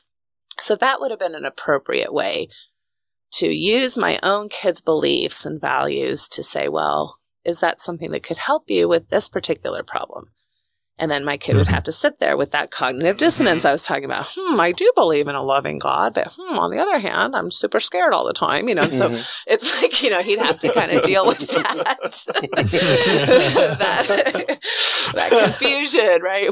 Why is that the case? So, so there are appropriate ways to bring up spirituality, religion, people's values, but not when a therapist says, well, I think this is how God is, or even just giving tools like, well, have you prayed about this? That's not an appropriate question. And an appropriate question would be like, well, do you believe in prayer? Is prayer part of your spiritual practice? Yes or no? Okay, well, so have you used prayer to help you with this particular problem or not? So again, curiosity questions, but never imposing their own spiritual ideas. religious beliefs. Yeah, that seems way out of bounds. Yeah. Let them answer the question themselves instead of you giving them an answer kind of thing. Yeah. But there's a lot of myths that I think are a lot harder to pick up on because, like, for example, I think in this country we have this myth that in order to be sexually healthy, you're committed and you're monogamous. And if you're not committed and monogamous, then there's an attachment issue, or there's a past trauma issue, or there's, and that may or may not be the case. First of all, we've got plenty of people with attachment issues and trauma issues that are committed and are in monogamy. And then we have lots of people who that's just not their kind of wiring. But we're trying to fit them into this healthy box, So that's kind of like a bigger thing that even just, it is religiously based when you think about why we have these ideas about sexual health and why it has to be in a committed, one-on-one relationship. That a lot of that comes from our religious inheritance. But so we make all these assumptions about, well, because you've had 3 affairs in your life, that must mean you have an attachment issue. Maybe that person really isn't wired for monogamy. And maybe but we're fitting that person into monogamy. Yeah. Right. And if that makes sense. Right. So, They're trying to follow what they've been told to do. Oh, I meet a person, I marry him. And that's what I'm supposed to do, right? That's what I'm supposed to do. That's the only person I ever have sex with. That's right. That's the only play. And for a lot of people, monogamy works great, but for a lot of people, it doesn't. And we did this with, the homosexual community. Like, oh, you're homosexual? Well, that must mean that you were sexually abused as a child. It's like, well, that was the case. There should be a lot more homosexual people. So we make these, we take these aspects of human sexuality that don't fit the norm and we pathologize it and we assume, because you don't fit the norm, something bad happened. Something must have happened to break you along the way. And we especially do this with both hypersexuality and, of course, no sexuality, low libido, things. Something must be wrong with you. Instead of maybe this is just how kind of I show up. So, and maybe there's nothing wrong with that. There's nothing wrong with that. Yeah. And if there are attachment issues or trauma issues, maybe they play a role in that, maybe they don't. So so that's a little harder to pick out in a therapy space because the whole culture is seeped in that. It's not just one religion. Yeah. Yeah. I thank you so much for coming on the show first. This has been fantastic. And I don't mean to put us off on too much of a tangent here, but one of the things that you said early in the show was that, after you made your masturbation post and you started speaking more freely about some of the sexual health issues surrounding, in particular, religious beliefs, that your clientele shifted a little bit. Or maybe it wasn't even necessarily that they even shifted, but they felt more comfortable talking to you and approaching you with some of these other concerns or issues that they felt they were having. And I think it's a real shame that the church has done a real disservice to not only the church, but to its members as a whole, because they've created this chilling effect now where anybody who would be offering support and counseling for people who have these types of issues now will be shoved into a closet of fear that they feel that they can't really talk to their therapist about these things. And anybody who would be potentially offering some therapy and assistance for people in these situations now will also feel that same chilling effect that they won't want to have to talk to that. And I think that's a real shame and disservice. And it's just so sad that the church has chosen to actively harm people going forward than offering them a means of support and value. That's just awful. Yeah. Well, and the church would say that they do offer support through their 12-step programs and through, offering referrals to LDS family services. The problem is that they're offering resources that are part of the problem. Yeah. And I'm projecting some of my own personal stuff onto what's going on here because we've had some a little bit of a familial dispute in my larger family recently. And it was pointed out to a family member that we have not even pointed out, but they made it a point of saying that Tracy and I have a lot of gay, bi, trans friends who are members of the LGBTQ community. And this person said that we've worked, quote unquote, worked hard to surround ourselves with people like that. And we had to point out that it's not that we've had to work hard to surround ourselves with people. It's that people have noticed through our thoughts, words, and deeds that we're a safe person that they can come out to, that they can talk to, that they can be their authentic selves around. It's not that we've gone out of our way to try to accumulate or collect members of the LGBTQ community as our family or friends. It flows as a natural consequence of being loving and accepting of people with quote unquote alternate lifestyles, that they can be their authentic selves with us. So it's not that we're working hard for that. It's that we're not actively doing things that harm them and push them away by picking up on the subtle cues that we give. Right.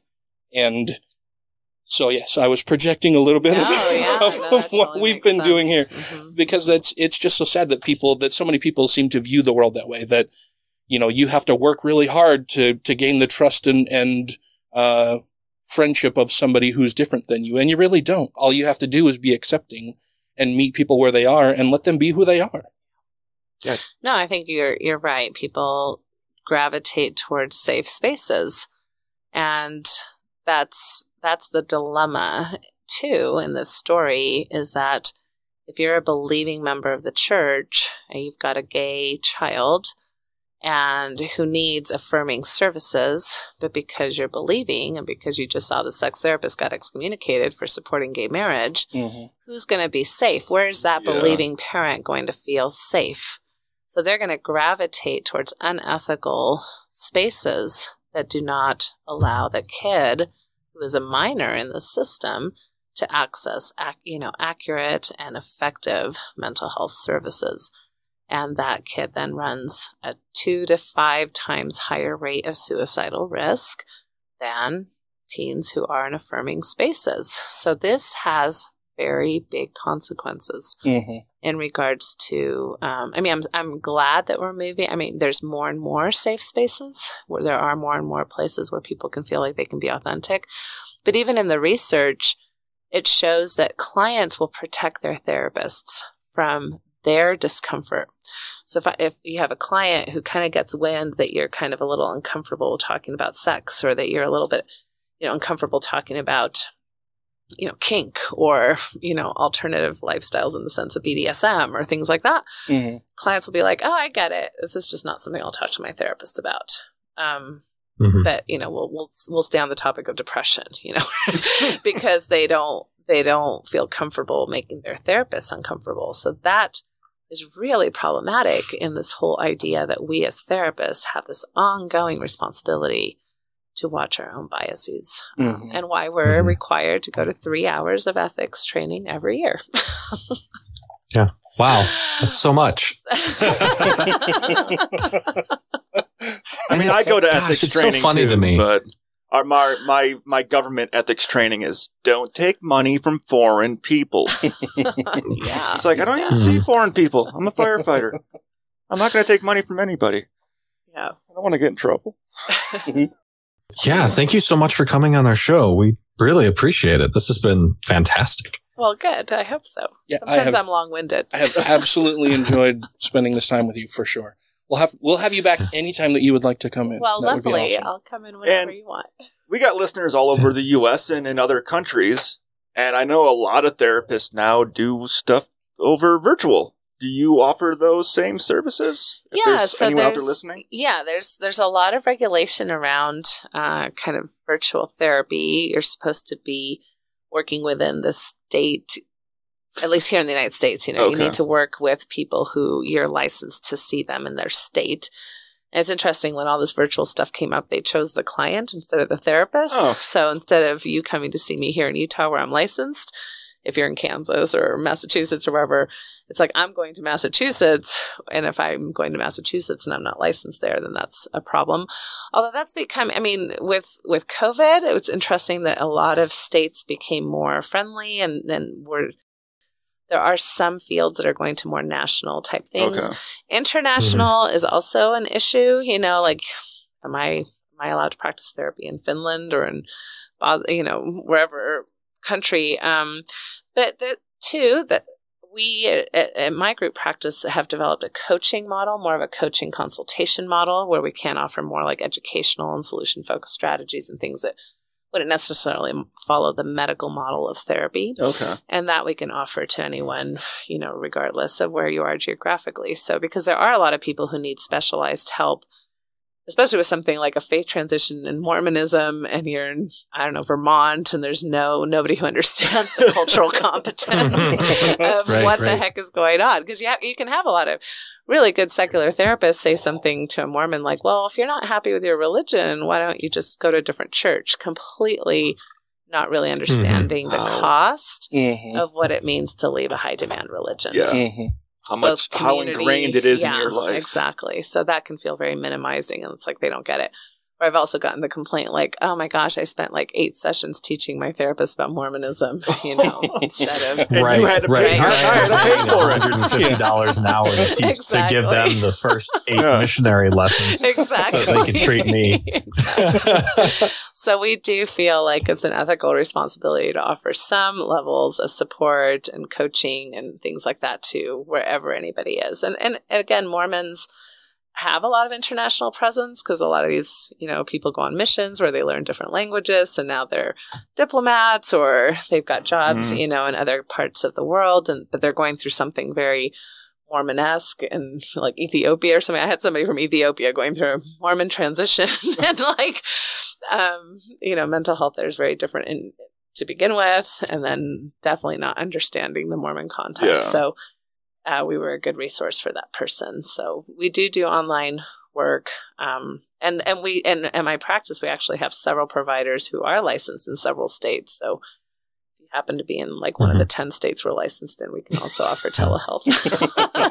and we're going to have just a whole ton of links in the show notes this week, listeners. So if any of this, would appeal to you, definitely check the show notes this week. We're going to make sure to have URLs for anything and everything that we've talked about today. And if anybody needs to reach out to me, I'm always open to that too.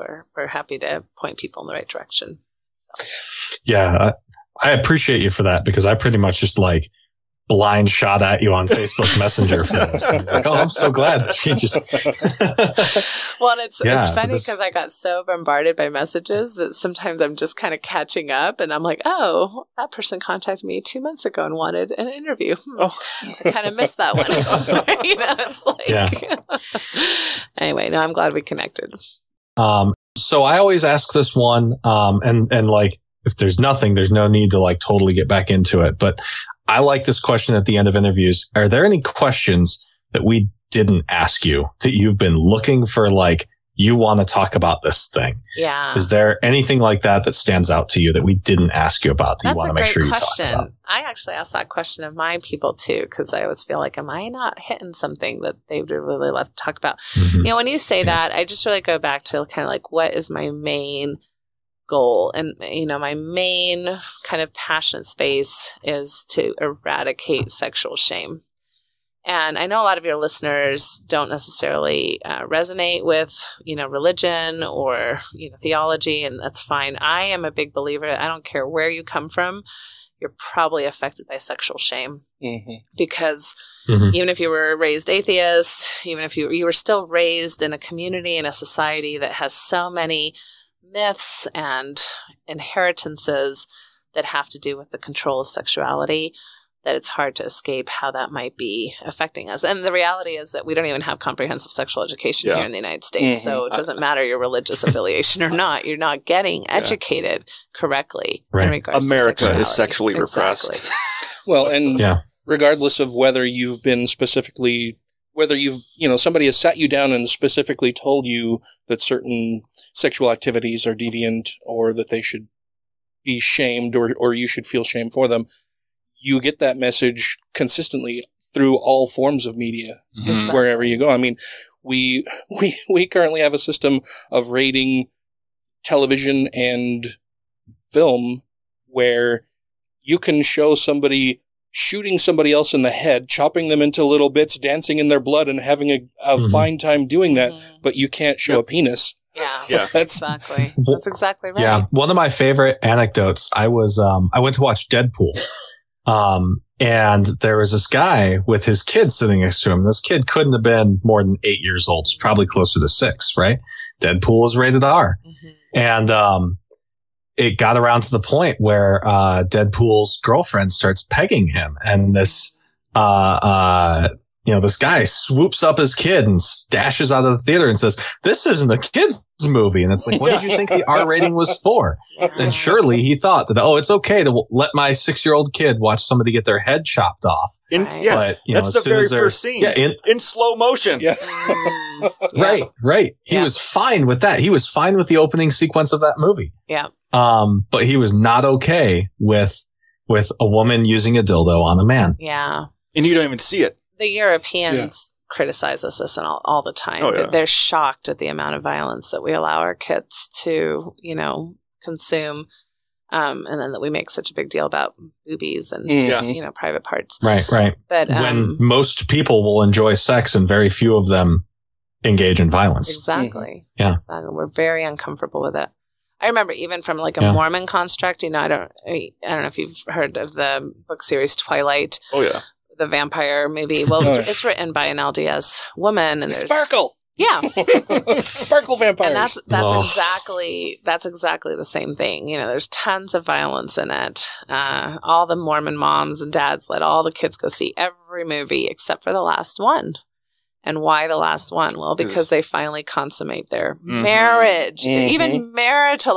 I'm like, this is the kind of sex that you all think should be happening. This is how you want them to have sex, and you can't even let them see this thing. But the chopping off of arms and the burning of bodies and all of that was fine. Okay. So it's just that's prevalence. I guess that's my message. Is that I think I'm inviting everybody to think about, how might I have some internalized sexual shame? How does that show up in my body, in the way that I think about my body, my own kind of self-love and relationship with myself? How does that show up in my relationships with other people? How do I think about sexuality? What's my relationship with sexuality? When we talk about sexuality, is it always crass and jokey and kind of silly? Or can we have conversations? How do I negotiate my sexuality with another person and with myself? I think these are all things that I don't know of anybody who couldn't benefit from some self-exploration or even some professional help around some of those areas. Yep. Well, I know I'm pretty comfortable with my body. I don't know a friend from high school who hasn't seen me naked. They'll vouch to that. That's just because you streaked across the football field. Oh, no. I mean, it was way more times than that. Yes, Mom. I was a nudist in high school. In case she didn't already know. Oh, that's great. That's great. Well, gosh, thank you so much. I really appreciate you for coming on the show, especially for as long. This is quite possibly the longest interview we've ever done, and it's not a bad thing. This has been a fantastic time. Yeah, this has been awesome. Thank you for giving us so much of your time. I know it's valuable to you. Yeah, no, I appreciate it. I don't mind talking, so sometimes that's not a great thing, but sometimes it's a good thing. That's what got me in trouble, people, is me talking. And we will do our best to keep an eye on your projects. If you get to a point where you're looking at making announcements or anything like that, and if you need a soundboard for that, somebody to spread that word, you let us know. Yeah, we'll be happy to do that. Yeah, I'd like to create this. It's I think it's Mormon Sexual Shame Stories. It's kind of the website that I'm going to try to create, but try to do that in a thoughtful way and culturally competent way, and also kind of understanding that any Mormon project is going to be kind of a little bit mixed in with some of the racial tensions of today, because Mormonism in a lot of ways falls, it's, this whole white supremacy thing. We definitely fall under that. And so this is primarily a white story, when you think about, so I want to be very careful about the intersectionality of those kinds of things, and understand that when we're talking about our pain, we're also ignoring a bigger pain that sometimes we don't even know how to address correctly. Yeah. So, yeah, thank you. Well, thank you so much. All right.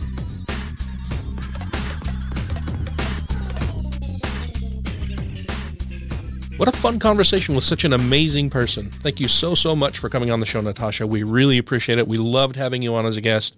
You're welcome back anytime you would like to come on the show. Thank you for your support of not even any individual community, but the community of humanity as a whole. You're a fantastic person. I was delighted to have met you and hope that we will see you again sometime in the near future. I want to be sure that we thank our Patreon patrons because their support is what makes shows like this possible.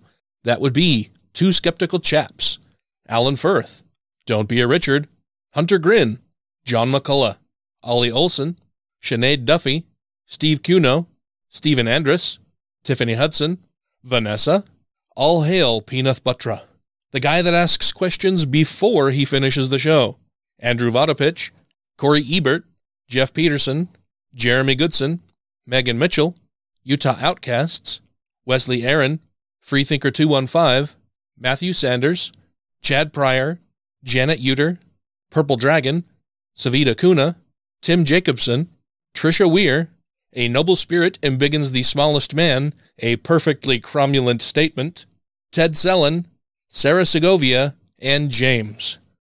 Thank you all so much for your support. We wouldn't be able to do shows like this without it. If you, dear listener, would like to become a Patreon patron of the Godless Rebelution and support the work that we're doing here, you can do so very easily by going to patreon.com/GodlessRebelution, where you can contribute as little as $1 per episode, and then you get fantastic things like early releases of the episodes, extended outtakes, bonus episodes when we do them, all kinds of fun stuff like that. If you're not a huge fan of Patreon, you can also contribute monetarily to the show by sending us money at our PayPal account using our email address of godlessrebelution@gmail.com. Thank you all so much. We'll chat at you next week. But sometimes I can get really loud, so it depends. Like right now I'm noticing I'm soft. But then I have my cackle hyena laugh, and then you'll all be like, oh my gosh. I don't know how to pronounce IE combinations anymore because I've taken both German and Swedish. Right. And like, now I'm just kind of screwed on that kind of stuff. Yeah, I just have no idea what those letters mean in English anymore. There's also a mute button there if you need it. Where? Right, the blue button. So if you hold that down. This? Yeah. Oh, that's good to know. You're totally fine. I can fix that in post. It's been a while since we have someone in here. We usually tell them, hey, by the way, if you need to cough, sneeze, or do anything, hold this button down because it mutes you. Yep. We forgot. That was my bad for not remembering to tell you that. Sorry. You're okay. Please don't cough while he's talking. Please don't cough while he's talking.